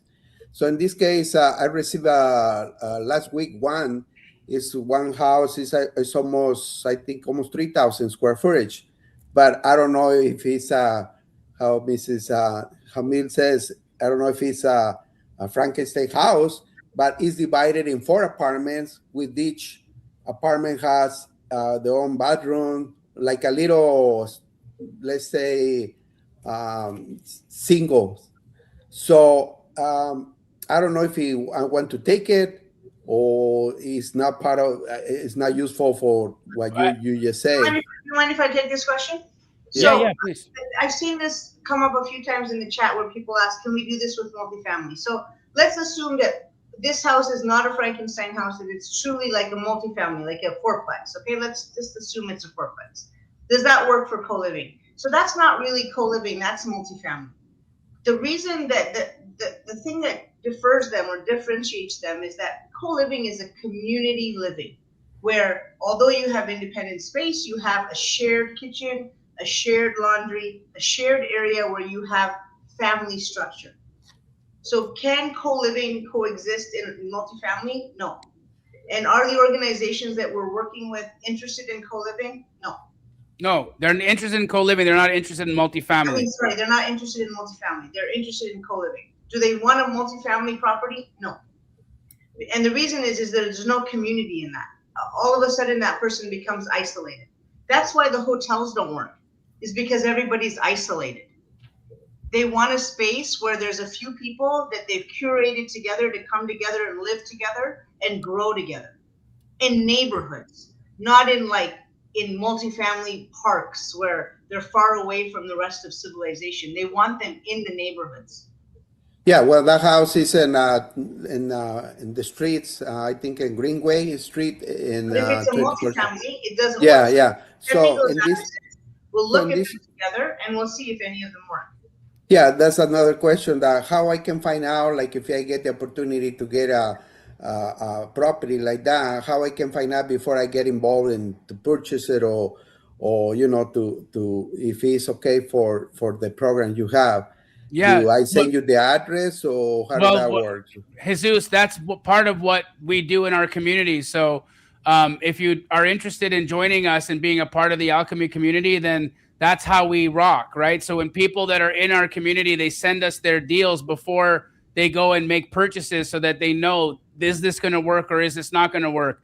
And we really can only provide that kind of time and access to people that are a part of it. Otherwise, it wouldn't be fair to those who joined it if we're, making ourselves available to, everybody off of YouTube, if that makes sense. Yes, yes. And last question is, I hear that you can help with the financing too, if like comparing and everything. Yep, we can. Oh, okay, great. I have my answers already. I give you a call for sure. Jesus, thank you for bringing up financing. Another really amazing thing about Housing Alchemy is there are some members in our group that aren't in a position to necessarily buy something, but they do have liquid cash, and very often they come in and they will finance another community member. So our community does quite a bit with each other. So maybe they're not building, but they've got enough money to say, hey, I've got this to lend. And so they're actually making 10.9% on their money. So it's we're all working together in this community. Okay, yeah, I talked with the other person, with Mrs. Rebecca, and I asked for a couple questions, refinance a couple properties too, because it's too, how he says, Mr. Jamil, is too expensive for me to keep it. It's paying every month and nothing in return. So yeah, hopefully I can do something there. Sounds good. Thanks, Jesus. Okay, thank you. Good to see you, brother. Let's pull up Alex. Alex has been super patient back there. Hi, Alex. Nice to see you. Oh, you got to unmute. There we go. Thank you for having me and putting this on. I was curious. I'm in Austin, and we've got a lot under contract. We're planning to do a 10-10. And I was curious what you guys thought on the lending. This might be more of a Rebecca question. Alex, can you find out first before you do anything, if there's any rules in the city of Austin with how many unrelated people can live in a house? They lifted, it's unlimited as of about 18 months ago. Wonderful. Are there any guys, they've been doing these redesignations in cities all across the country quietly. So just like how in Phoenix, Arizona, they changed our zoning from single family to multifamily, and they didn't publicize that. They didn't make a big, stink about it. Just like what Alex has just talked about, what happened in Austin. Cities are quietly changing these designations to allow for more unrelated people to live in a home because they know that this type of housing is the solution to the crisis, but they don't want the public to freak out because they're going to have these 10-bedroom, 10-bathroom compounds popping up next door. So they're doing it quietly. So you guys have to do the research like Alex did. Go ahead, Alex. Continue. Sorry. Oh, no, it's all good. Right now, we're putting things together. We are looking for a private money partner. But I wanted to get ahead of the refi. I guess that one option would be to raise enough private money for the entire project. But for the refi, I was curious how that's handled. Last week, I spoke with some appraisers and brokers, and they unanimously told me income-based. But I'm not sure the lenders are on board with that as of now. How are you zoned? Is the zoning multifamily or single family? No, it's residential. So you won't get a commercial lending. It won't happen. It'll go on its zoning. Okay. So you're gonna have to see what is the neighborhood. Is it a 4-bedroom neighborhood? Most of the houses have 4 bedrooms. You almost have to comp it like that. Okay. Understood. Alex, does it make sense for you to make it like, say, a 5-bedroom and then have the other 5 rooms, like leave the closet out of them and have them be offices or dens so that you have a more, you have examples that can be used for value? That's what I was considering, and I didn't know if I had to use that or not. But basically, like, essentially what you're saying is for 5 of the bedrooms, put a closet, and then after the refi, put in the bathroom. No. Dude, Oh. put the bathroom in. What Okay. I would suggest is just build them as they would be a bedroom, but don't put the closet in. What we do is we put an armoire in there after the fact, like a chest, and Okay. that serves as a closet. And nobody cares. They never come in and be like, oh my God, I have a chest. They're like, cool, what a nice chest. They don't even think about the fact that there's no closet in there. But for the appraiser sees, it's got a window, but it's got no closet. This isn't a bedroom. This is a den, or this is an office. I got you. Okay, perfect. Yeah, we'll do that.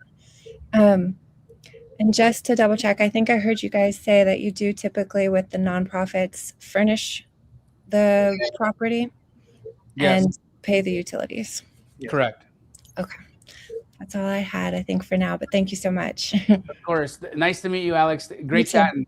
You too. Okay, folks, if any of you would like more information about Housing Alchemy, what it looks like to work with us, visiting us in Phoenix to come spend a day with my beautiful sister, and possibly me and Rebecca and Vlad if I'm in town, we are going to put a link in the chat, and also I'm going to put an email in the chat, support@Housing Alchemy. myhousingalchemy.com.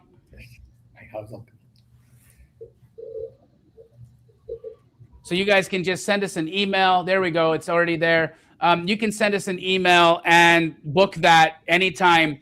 If you guys could remind me, when is the event that we're doing with the Phoenix RIA? April 21st. April 21st. So if any of you guys are interested, we're going to have about 100 people coming in from all over the country to Phoenix, Arizona to visit us for our open house and our meetup that we're doing at Phoenix RIA on the date of April 21st at 4 p.m. So for any of you guys that are interested in hanging out with us prior to that, maybe visiting some of our sites, looking at what we've got going on, you could also come in possibly a day early, but I would email first, support@myhousingalchemy.com, just to make sure that we can accommodate and that there's not an influx of people, so that we can spend some special time with you. Cool. I'm going to move on to, let's see who's back here. I think let's get to Kevin again. Kevin, are you there? Third time is the charm. Oh my goodness. There you go, bro. There we Can go. you hear How me? you doing, bro? Yeah, we hear you loud and clear. Blessed. So look, I'm gonna keep it short and simple. My name is Coach Kevin K. Pace Morby has changed my life. So have you, Jamil, and your sister watching you. But at the end of the day, 30 years ago, I walked out of federal prison with my nonprofit. Today, I'm one of the largest. You call it co-living, but I do transitional living, autism, prison. I am the man out here in this world because I came from that world. Amazing. And everything you guys are disseminating, people, look, this ain't a get-rich-quick scheme. This is doing good while doing well. I get paid very well for the programs that I have, but the reason why I'm successful is because I take young men and young women out of the court system or whatever program, sober living, and I transform their lives through education, mindset, and putting them back into the workforce, which your sister is explaining. We are taking a deficit of young adults that cost whatever amount of money it is to prison them. We charge a quarter of that and save taxpayers money. We get paid very well, but you have to have the program that changes the lives and not become what's called a flop house. A flop house is, hey, get on welfare, give me my $800, $1,000, go smoke cigarettes in the back and go relapse, and we'll see you when you come back. That is all BS. This is a program that's developed to change lives and get them back on track from going back into the prison or whatever program. Yeah, amen. I agree with you 100%. Kevin, where do you operate, brother? So my organization is Mad Mac, making a difference, making a change. We're in Los Angeles, California, but I'm in 7 other states. People fly me out to help set up their houses and get acclimated to the courts, the this, the that, whatever the feeder system is. let me tell you something. I won't tell what program it is because I don't want a bunch of people bombarded, and it doesn't hurt me that my uncle is a retired senator. But in California, there's a program where 2 programs. I'm getting 17,500 per bed, and they have a major problem housing these people, which are not crazy, not violent, but it's a program that's going on. And then I do autism and I do emancipated youth out of foster care. But Wow. at the end of the day, what you guys are doing, and what inspired me is people tell me, Kevin, you've been doing what Pace Moore been doing for 30 years. And I barely learned about the social media, the this, the that. I'm putting together my program with the same people who put yours together. I would love to meet, help you, give you information that'll help your students. And any way we can network is about, network is your net worth, right? Absolutely, brother. Well, Yeah. funny enough, I'm moving to Los Angeles, and I'm going to be there a lot of next week and the week following. So Let's why get don't, it. yeah, why don't you let's do this. Kevin, can you take this email down? Send me Yeah, an hold email, on. and I'll get you. We'll set up a meeting. Talk to me, baby. What is it? It's just my email. It's jamildamji@gmail.com. JAMILDAMJI@gmail.com. Send me an email, and you and I, let's get together next week and see how we can collab more. So JAMILDAM. What was the last one? JI. JI. Okay. How's At your new Gmail. wife? She's not my wife yet, but No? she's good. Yeah, we're close. We're close. I'm All a right. few months away. And your sister's a beast. Let me tell you that. I know. She is a boss. She really is. If it wasn't for my sister, I wouldn't have my new fiance either. So she's got her hand in all the good things in my life. So let me ask you this. What question can I answer for you? Because listen, I am in 5 verticals that do you guys call it co-living. It's transformational living for me, transitional, clean and sober, juvenile, whatever it is. But what question can I answer for your people out there? I think right now the one that's coming up for me is, which of the things that you do require licensing? Well, your sister said something I would like to add to it. Clean and sober living does not need licensing for the simple fact that you're not doing inpatient and providing any kind of service. You are room and board. When you become an inpatient service, I'll give you the minimum. Inpatient service, you can get a minimum of $2,000 all the way up to the Robert Downey Jr. Malibu houses where the insurance pay $50,000 a month. That's where Robert Downey Jr. went to one of our houses in Malibu. So licensing is when you provide a service within that clean and sober living. It's called inpatient and outpatient programs. The inpatient is I'm in detox. I got reformed. I did the meditation. I did the whatever. Now I'm clean. Now I need to get transitioned back into the regular world, which is clean and sober living. The reason why is for the average person, the triggers are this. I don't have first and last. I don't have credit. I don't have enough money to do internet, phone. I'm stressed out. I'm going to relapse because I'm homeless and I can't afford it. So clean and sober living gives it a less entryway into the program, gets them on their feet. And if it's a real program, they're programming 9 hours a day, getting back to the sobriety and getting back to being a paid taxpayer citizen. Incredible. We got a question for you from Effie in the chat, Kevin. She's asking, are you involved in helping youth who are aging out of the foster system at all? Bingo. And how are you working with them? And what are some of the organizations or some of the groups that you're working with in that specific niche? So THP, all of the things, but this is the thing. There's a lot of people failing because they think it's a guaranteed check. If you do not show success, which your case studies are showing, and don't have the data to prove that out of 100 students or 100 bodies came in, 80 of them got jobs, they're in the union, they're working. And think about this. The kids that are in the foster group home and the group homes, they did nothing wrong. Their mom was on crack.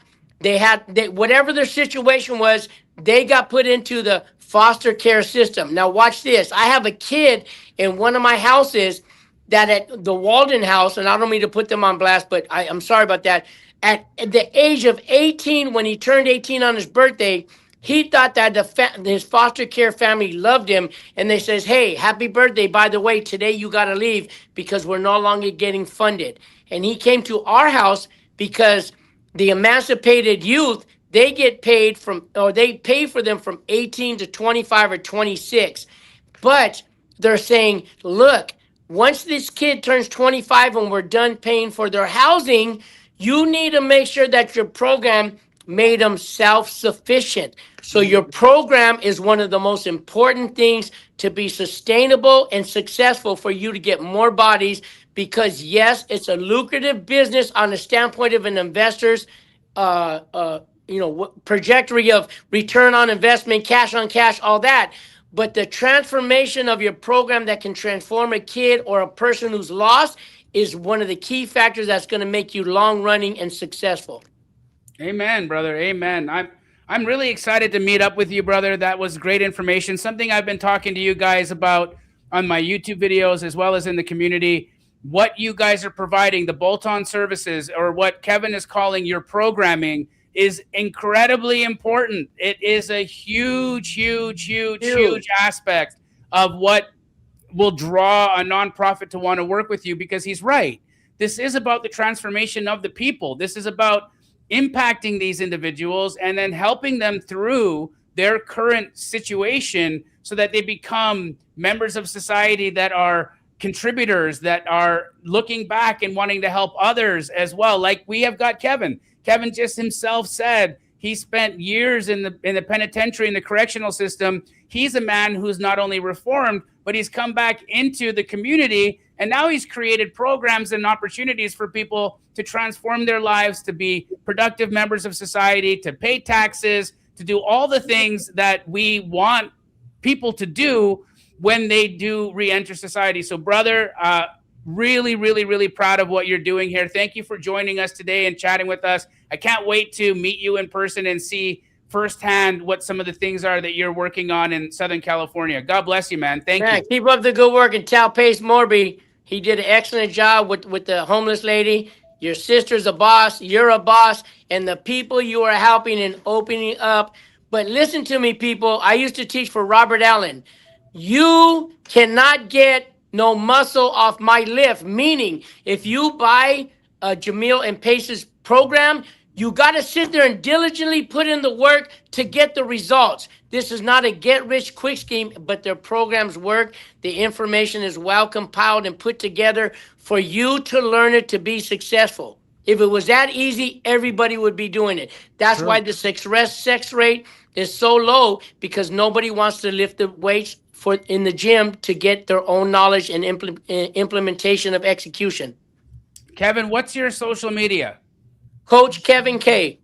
Coach Kevin K. There are people asking in the chat. We're going to put it in the chat so you guys can give him a follow. Go give our man Kevin a follow here. Kevin, God bless you, brother. Thank you for joining us today. Thank you for the glasses. I can see. My man. Take care, bro. God bless you, bro. You have a good one. You too.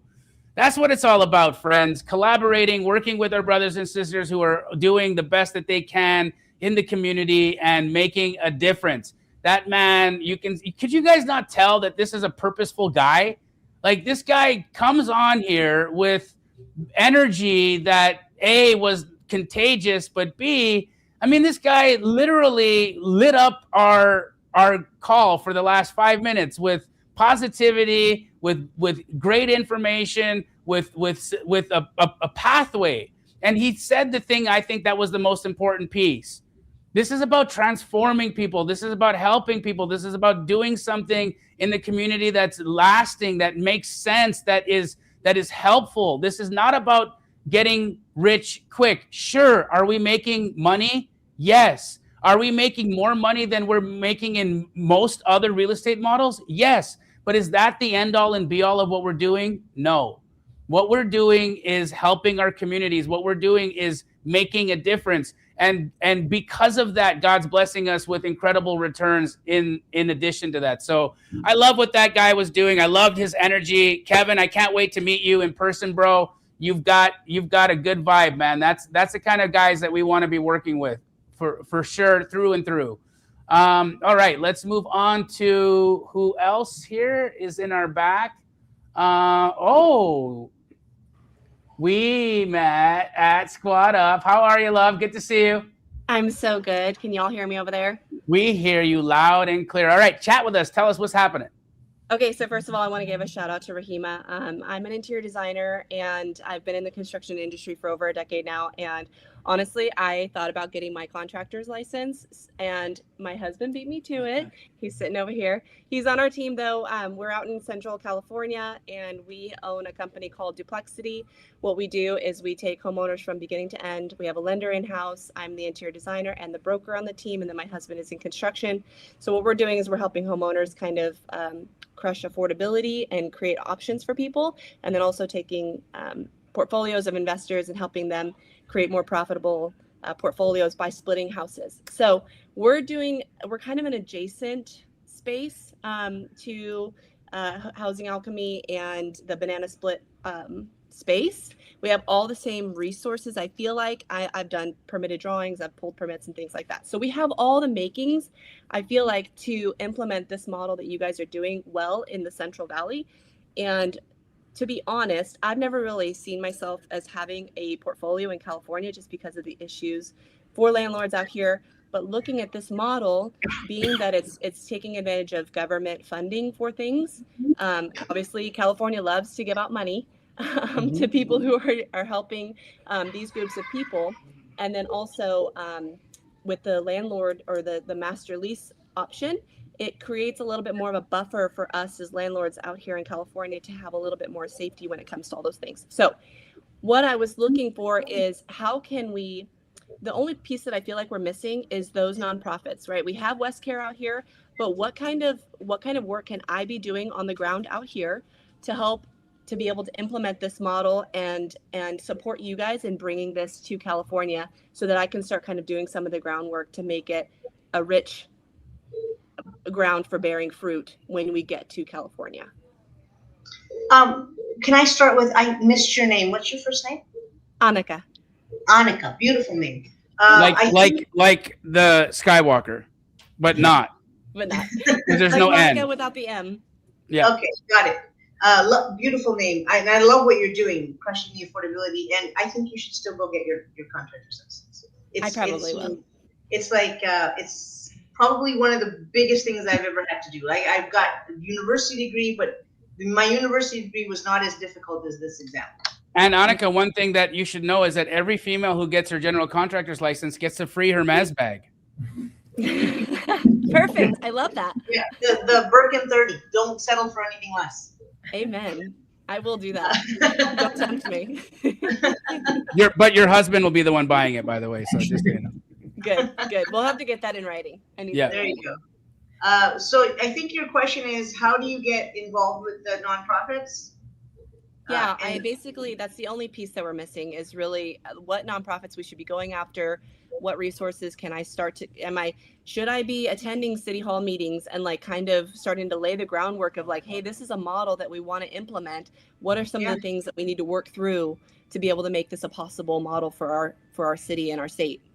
I think you're on the right track. I think it's, we never missed an opportunity. We still never miss an opportunity to show up.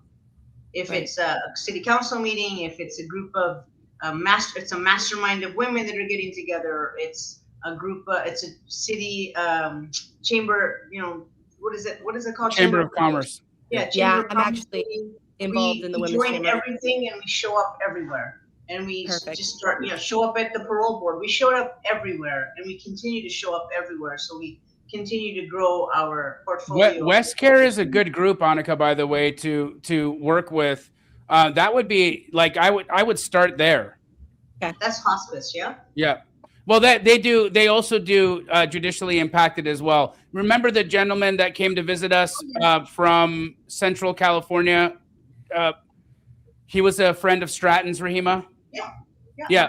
Is it Dean? Not Dean. Sorry, he's a bigger guy, not Jason Pritchard. He's like I'll get his name for you. Hold on, I think I have his contact in my phone. Give me a second here. We actually are interested in coming out to see you guys next weekend, if possible, out in Arizona. Next weekend doesn't work for me. Is there any time you can come during the week?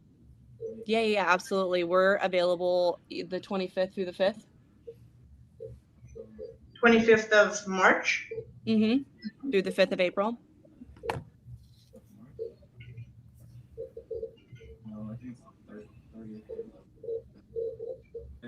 The 30th through the 5th. Sorry, that's spring break for hubby. He's the teacher. Cool. Yeah, I mean, you want to spend the 31st with me? Yeah, let's put that down. Perfect. All right. Annika, what I'd ask is, can you just email support at myhousealchemy.com? That's Ann. She'll coordinate with you and Rahima, make sure that you're staying in the right place, kind of help you get situated so you're not, coming to the wrong side of the city and driving an hour back and forth just to see each other. So she'll get you set up with the logistics of that. And again, for anybody else who is interested in coming and spending some time with us, please email support at myhousealchemy.com. And if you are interested in chatting with Ann to learn a little bit more about Housing Alchemy, she is putting her Calendly link in the chat. You can click on that link and book a time to chat with her and learn more about House Alchemy. I actually just started following Coach Kevin also. I think he's going to be a great resource. I'd like to get to know him because I think he's going to have a lot of great information about how we can he's already implementing it in California, right? So maybe those things will be similar and we can kind of collaborate in that way. I think that's a great idea. What a jewel of a guy he is too. Like his energy was awesome. Absolutely. I love people like that. They rile me up. They make me happy. Totally agree. Annika, good to see you. Excited for you to come to town here. And it was awesome seeing you guys at Squad Up. Awesome. Thanks so much, you guys. Appreciate it. Bye, guys. Next up, we've got my favorite Astro Flipper that is not only doing deals in Texas, but he is a private money lender. And you guys wouldn't know, but he's incredibly tall. Every time I see him in person, I'm like, bro, why are you so tall? He's got to be at least 7 foot. He's friends with a lot of the guys I grew up with as a young kid. Uche, what's up, homie? What's up, tall man?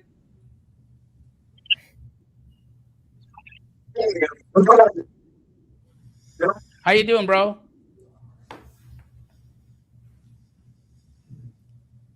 Are you there? I can't hear you well. Can you hear me, Uche? Maybe turn your camera off. Your signal's a little off. Try just your audio. You are. Oh man. We'll come back to you, brother.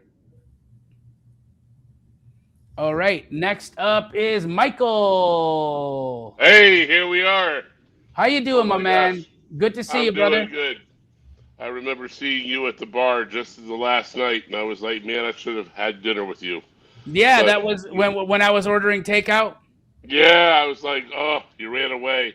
I missed my opportunity.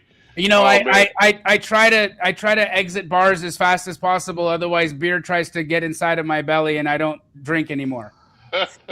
I figure you were trying to escape all the crowds that would run up to you. That too. Yeah. All right. I've had a lot of notes here. If anything, I know that I have a scheduled call with Rahima on Thursday, the 26th at 2:15.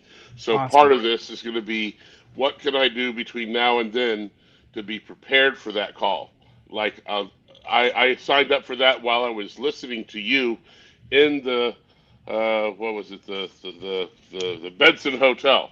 Yep. Awesome. And yep. So that would be a question for Rahima. What can I do to be best prepared for our call? Other questions would be, how can I strategize? By the way, I'm in South Florida, and as far as I'm concerned, I'm super excited about the whole concept. This absolutely serves the community. I joined Sub 2 in May last year. I went to No One Left Behind. I saw you, Jamil, there, and you did a lot about comping, and we did a lot about Maddie and all of that. And I wanted to learn so much, and I've made a lot of connections. But I really kind of felt like, what can I do to get more in tune with what's my avatar? What do I want to chase down? What do I want to narrow down? And I know that there's many that are probably on the newer side that go, what do I want to focus on? And I got to say that I narrowed down on co-living in my last 6 months. And so that does have lots of avenues. And then after seeing what you presented, it it's like a light bulb went off. So many things made sense that this is a community need. It's like a philanthropic place to get people better off where they should be, and it's a business opportunity for investors that has secured income. So, and the one question that I did ask you at that hotel was, what kind of property would you want to go seek? And it really does seem like you're probably not going to find the turnkey home that's already 4-3.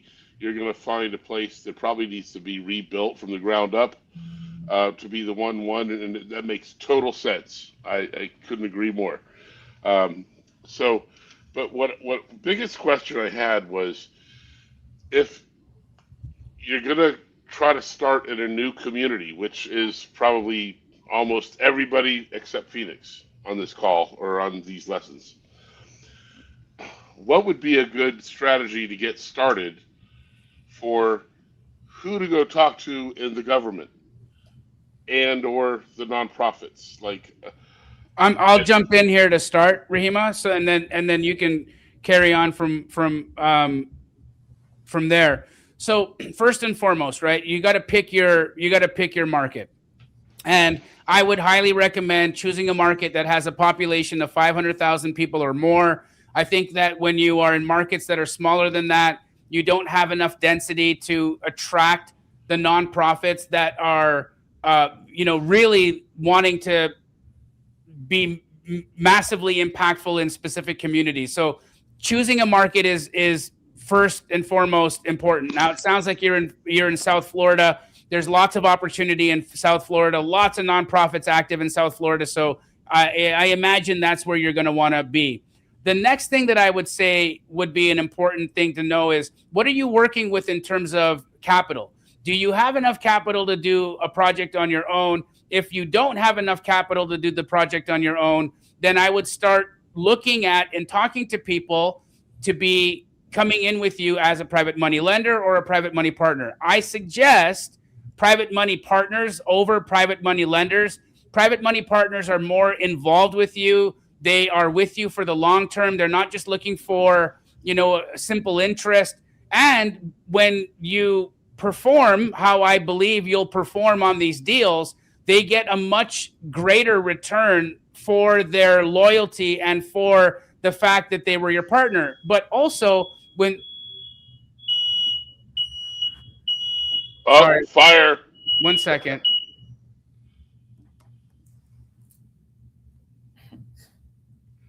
Rahina, I guess it's your turn. He had a fire to put out. Yeah, I hope it's not a literal fire. I hope they just probably just. Okay, so I think where Jamil was going is, once you've kind of figured out what market you've got, you kind of have to figure out your funding, and then from then you can take it on to, okay, it's a lot of people try to put the cart way before the horse, right? So you have to narrow yourself down. Where am I going to build this? And then who is going to be, which community, which nonprofits do I want to work with? Do I have the funding? All of these questions you sort of need to have in place before you can really move forward. That's a good generic answer. I was actually very in tune with what your project is trying to do, and trying to see if that could become the focus of a next acquisition. Jamil, I know you had to run away, so I don't know if you got cut off, so please continue. Yeah. So, I think once you've kind of got that figured out, you've determined if, the capital piece and whether or not you're doing it on your own or if you're bringing a private money partner to the table. One of the things that we've learned is that they want to, the nonprofits who are going to be ultimately your client, they work in specific areas and under specific use cases, right? And so the important thing would be to start researching which of the nonprofits are most in need, or which of the nonprofits in South Florida have these housing components that you can create some type of bolt-on service for. So let's just use Mercy Care, for example, right? Mercy Care is one that we're working with here in Arizona. One of the things that we know that they want is access to workforce training. And so because I love that. Yeah. So because we're able to provide that, then now it's become a bolt-on continuation of care that we can present to the nonprofit when we go to meet them. And so that would be something that you'd want to research, is to find out what are the nonprofits in South Florida wanting, what's important to them. Is it workforce training? Is it, access to other types of services like potentially counseling or credit counseling, or, other things that are important to that specific nonprofit. And then once you've got that kind of settled, what they do want is for you to have a workable product. So once you understand where they want these to be located, how they want them to be situated, and what bolt-on services you're going to provide, then it's time to take action and actually buy a house and start on a project. I totally love that vertical integration. If anything, I heard you talk about the Home Depot and the starting your own air conditioning and plumbing company, and that sounds like more advanced when you get several homes going on. If anything, I'm a chef by profession, and I've employed many that have been ex-cons, and they're great people. They really want to go get it to do the best they can with what they have as a grill cook or something like that. There you go. And that's it totally makes sense from the, I guess, the greater stewardship process of American life. But at the same time, on the business aspect of everything you've been saying about the guaranteed return on investment, what I guess I would like to try to ask with what time I might have left and being prepared for my call is, I know that I should probably sound like I should go for the nonprofit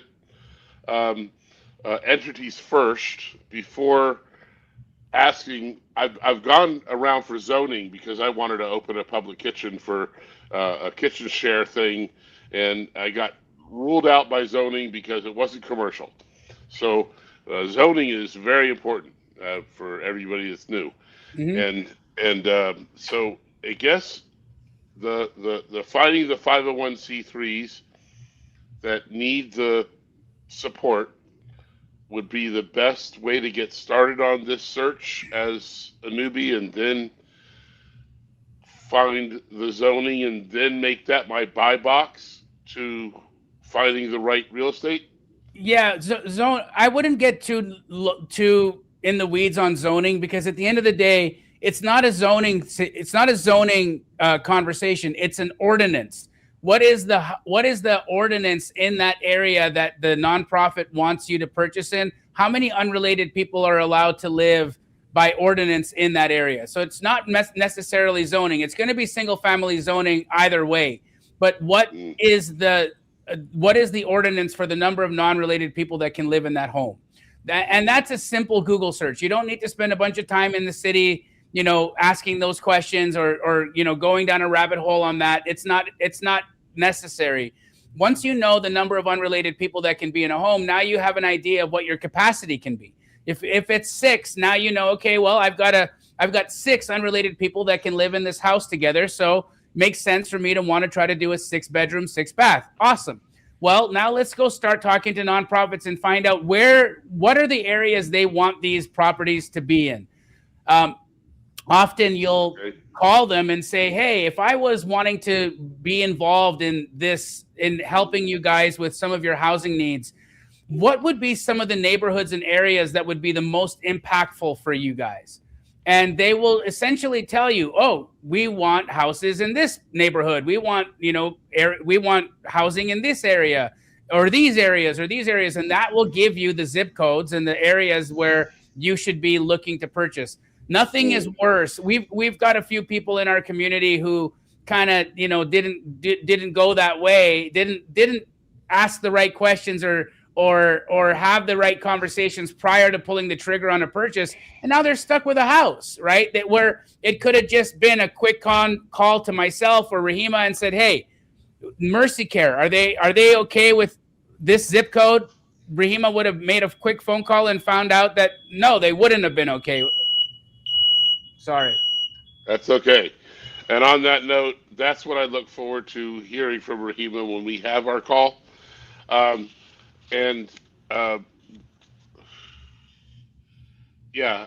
one of the last things I remember you saying that sounds great is that it definitely sounds like the underwriting of having a plan once this homework is done. You mentioned there was a lot of people in Owners Club that were really on board. And you might also mention with prior people that were on this call or on this YouTube. And so I think that what you're doing, and especially since Barbara Corcoran was at the Squad Up, I could imagine this being the perfect Shark Tank presentation between probably you and Rahima. But like, look at what we're doing for the country, and it's could become probably your private equity group $1 billion brand. And I'd love to be a part of it.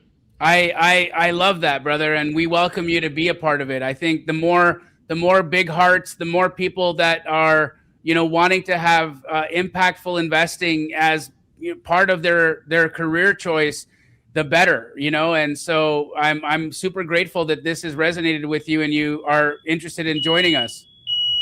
You got it. All right, I'll let the next person take their turn. And I remember you put your phone out for Blake, and I was too shy. I didn't come up to you. So maybe I'll get your direct contact another time. But thank you for this opportunity to speak. Of course, brother. All right. And we've got Jess in the back. We'll bring up Jess. How you doing, Jess?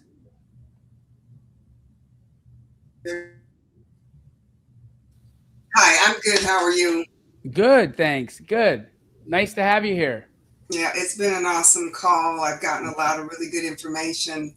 I think I mentioned in the chat that I was in the process of purchasing a building. So I'm glad I didn't purchase it yet because I hadn't thought about the co-living arena. So this has kind of opened my eyes to a lot of things. So was it a multifamily building that you were looking at? Okay. Yes, it was. And I was almost to the point where I was about to make an offer on the building. So again, this is because I always want to help people, and I've always been in the like nonprofit space, wanting to. I've never been homeless, never been to the point where I haven't had a home, but I've always wanted to help homeless people or people that have been displaced or people that don't have the advantage of having a place to lay their head. As a matter of fact, we have someone staying with us right now, me and my husband, who doesn't have a place to live. That's an incredible heart you have, and yeah. Thank you for doing the things that you're doing in your community to be helpful to people. It's beautiful. It's a beautiful thing.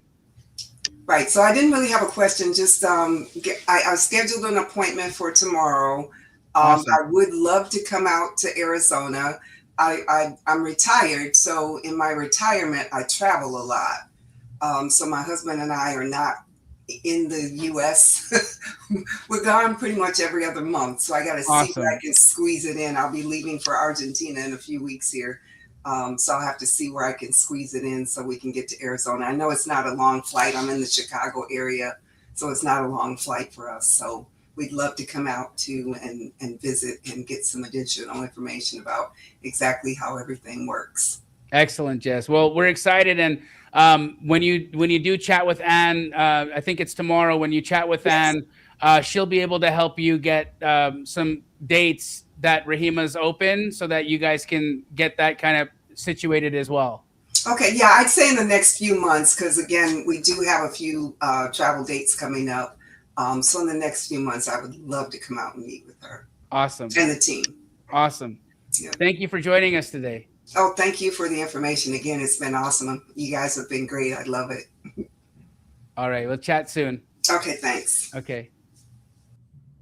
And we've got our last hey Rahima, I want to so when we were in Squad Up, I had the opportunity to introduce Saba, and apparently Saba is not the only person who makes really good Hyderabadi biryani.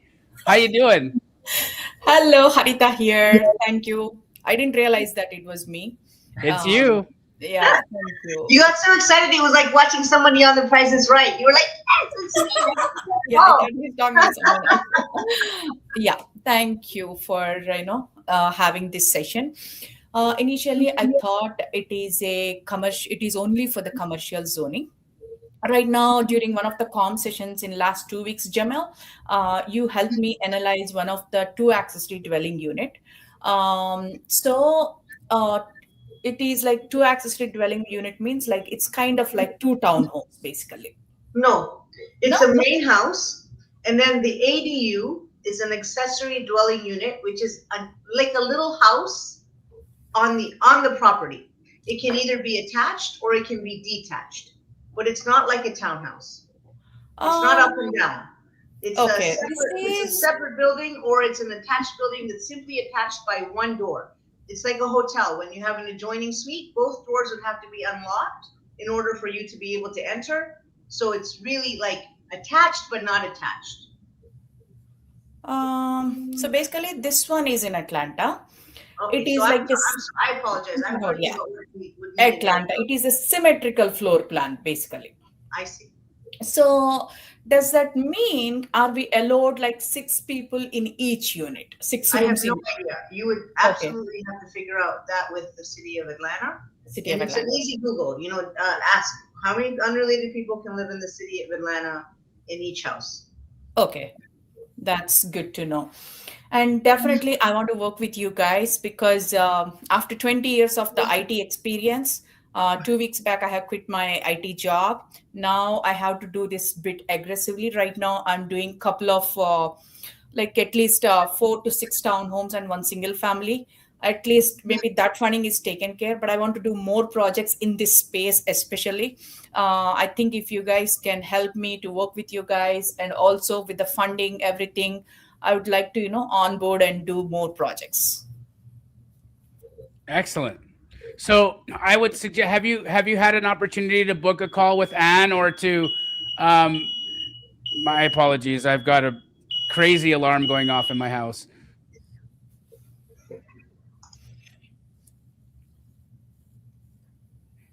I booked actually, yes. You did? Okay, great. For next week, yeah. For next week. So when you're on the call with Anne, you guys can chat about some open times to come and have a visit. I think it's a prudent thing for you to do, to come and take a look at what we're actually creating here, because you'll probably get some ideas on what you're doing down there. But in addition to that, you might find something that makes more sense for you. So I think it's a good idea for you to be there. Mm-hmm. So I have good understanding of the floor plans, the ones that you shared either during the Squad Up Summit or during the sessions, because as I told you, since I'm working on a new construction, I am more involved with the architects because before I just joined like up to like 1.5 months ago. I never knew any of these co-livings or anything before. Earlier, the only plan that I had was build and sell it off. But now, as we keep these properties in the long run and have these 6 bedrooms model, I could see that it's a more, the portfolio kind of thing that we can build over a period of time. So as I worked with those architects for a long time, like back and forth those floor plans, now I have a good understanding of those, what we can build within that permitted square footage or floor to area ratio thing. Makes sense. Yeah. Makes Thank you so sense. much. Of course. Good chatting with you. Good seeing you as well. And looking forward to having more conversations with you next week. Yeah. Thank you. Of course. And then I think our last individual that is backstage is Eden. Hi, can you hear me? Yeah, how are you? Okay, great. I'm doing well. Thank you so much for asking and for having me here. What you're building just immediately stood out to me, not just as an opportunity, but as something deeply personal. I grew up in Vancouver, well, Richmond to be specific, Canada, and my father was incarcerated in LA when I was about 15, while my mother struggled with addiction. So I experienced firsthand growing up what it looks like when people don't have that support, the structure, or second chances that they need to rebuild their lives. So I just wanted to say, like, thank you so much for everything you're doing. And I truly feel like I found my niche and what I'm really passionate about. So thanks for creating that. A few questions that I just had in regards to Housing Alchemy is what would be the time frame from joining and finding a property and then actually receiving and generating revenue? Like, what does that time period look like? What a great question. So, depending on how fast you move, right? So usually it takes people, a good month or 2 months to wrap their head around what they're building and what the commitments look like. But if you're a fast mover in that regard, if you're like, no, I understand what investing is, and I know, that I've got this capital or I have my capital partner ready, we typically find an incredible deal once a week. Right. It's Nice. it's like the deal of a lifetime literally does come around once a week. And so we find those all the time. I'm lucky because I'm who I am. I receive and see every wholesale deal imaginable. And so it's as one of the benefits of what we have in Alchemy is just my positioning in the world of wholesaling, right? So I can bring those opportunities to the table. But in addition to that, my sister, she has a remarkable, my gosh, this is so annoying. Sorry, guys. Okay. Rahima, can you speak to how fast you can get a project done? Sure, and really, Eden, it also depends on what your capital is looking like. If you need to team up with maybe other people in the community to really get the funding that you need to start. But typically, if all of that is all your ducks are in a row there, and you sort of give me your parameters. I want a new construction versus I want a remodel. I'm willing to wait to prepare the land to get a 2026 build versus just leaving one wall up and it's still a 1960 build, although it's brand new construction. All of that sort of plays into it. But it generally takes us 8 to 12 weeks to finish a project, and then Rebecca gets the financing done. Would you say about 4 weeks, Rebecca? Yes. So 4 weeks, and then as soon as she gives me a clear to close, we're 48 hours from being furnished and filled. Wow, that's amazing. So if you took all the big numbers and said 12 plus 4 is 16, and then another few days, and you're done. So it's about 4 months from start to finish. And so you're the one sourcing the deals. You would prefer that versus someone coming to you with finding something. If you're looking to find something in Arizona, I would prefer you to at least run it by me, so I can make sure it's in the right neighborhood for what the organizations want and for how we're going, to make it work. And if the numbers are going to work, because we want to make sure that you're not underwater. Yeah. Because the renovation is extensive. We're taking it down to one wall. We're redoing all the plumbing to the sewer, and we're upgrading the sewer. We're changing out the panel. We're changing out the roof. The truss system gets removed. Like everything is redone. Yeah. So your renovations are extensive. So if you bought it and you bought it like, oh, this is almost ready. It's already a 4-2. So you really just have to add 2 bedrooms and 4 bathrooms. It doesn't work that way. I have to still tear up the house. Right. Amazing. And I assume with Housing Alchemy, you can also join individually, but also as partners. Yes. Jamil, how does that work? I'm sorry. It's okay. I think you can have one partner. Is that right? Okay. One partner? Okay. Okay. Yeah, one partner. And what is the cost for Housing Alchemy? Is it 7,800? It's 7,800 for essentially the entire program, and then you're in the community for life. So there's no time limit in that. We're going until the wheels fall off. I love that. Thank you so much for sharing your heart and even having the vision to make this all a reality and have it come to fruition. I would be so fortunate to be part of it. Thank you. Oh, we appreciate you, Eden. Thank you so much. Thank you. Thank you. Awesome. Jamil, your house is not burning down, is it?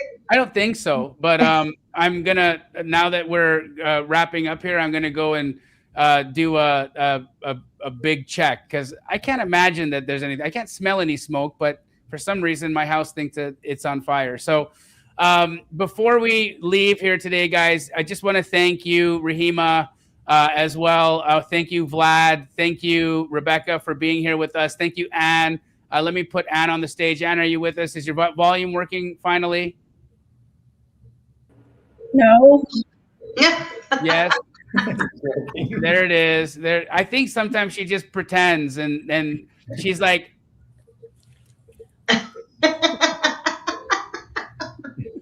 she just plays with us. But Anne, thank you again for helping us put this together. This was fantastic. Thank you, Vlad, for all your hard work at Squad Up and inviting as many people as you could to this open house. I hope you guys had an enjoyable time with us today, and you got to learn a little bit more about what it looks like to be in the world of co-living, to be in a group of people who are professionally doing this at a high level and want to see you succeed. So if you guys have any further questions, please book a call with Anne. Anne's going to put her Calendly link in the chat one more time. Make sure you guys are reaching out. Please come be a part of what we're doing. I think this is, in my opinion, the future of real estate investing. I think Jamil is right. It is the future of real estate investing. It's also, I believe, the future of real estate. I think that larger houses houses with more bedrooms and more bathrooms is the future here in America. I agree. I'm part of the generation that has adult children and senior parents all living in one house. I affectionately call it my circus, but I can't imagine living any other way, because no matter what time I come home, someone's cooking something and someone's ready to feed me. It's a wonderful way to live. Beautiful. And so if you also would like to just come and visit us and see the projects that we have going on, you can schedule that and when you speak to Anne. So again, book a call with Anne and come and visit us in Phoenix and see the projects that we have going on. And also, last but not least, we are doing a big event April 21st at 4 p.m. in Phoenix, Arizona. If you want to time your visit to Phoenix to come around then, that would also be cool. And if you are already in Phoenix and you want to join us, that's April 21st at 4 p.m. Anne has put more details in the chat. If you guys need more information, again, reach out to us. It's just support@myhousealchemy.com. Again, thank you, Rebecca, Vlad, Rahima, and Anne, and all of you who joined us today for being a part of this Housing Alchemy special open house. We hope to see you guys in our community in the future. Take care, folks. Take care. Thank you.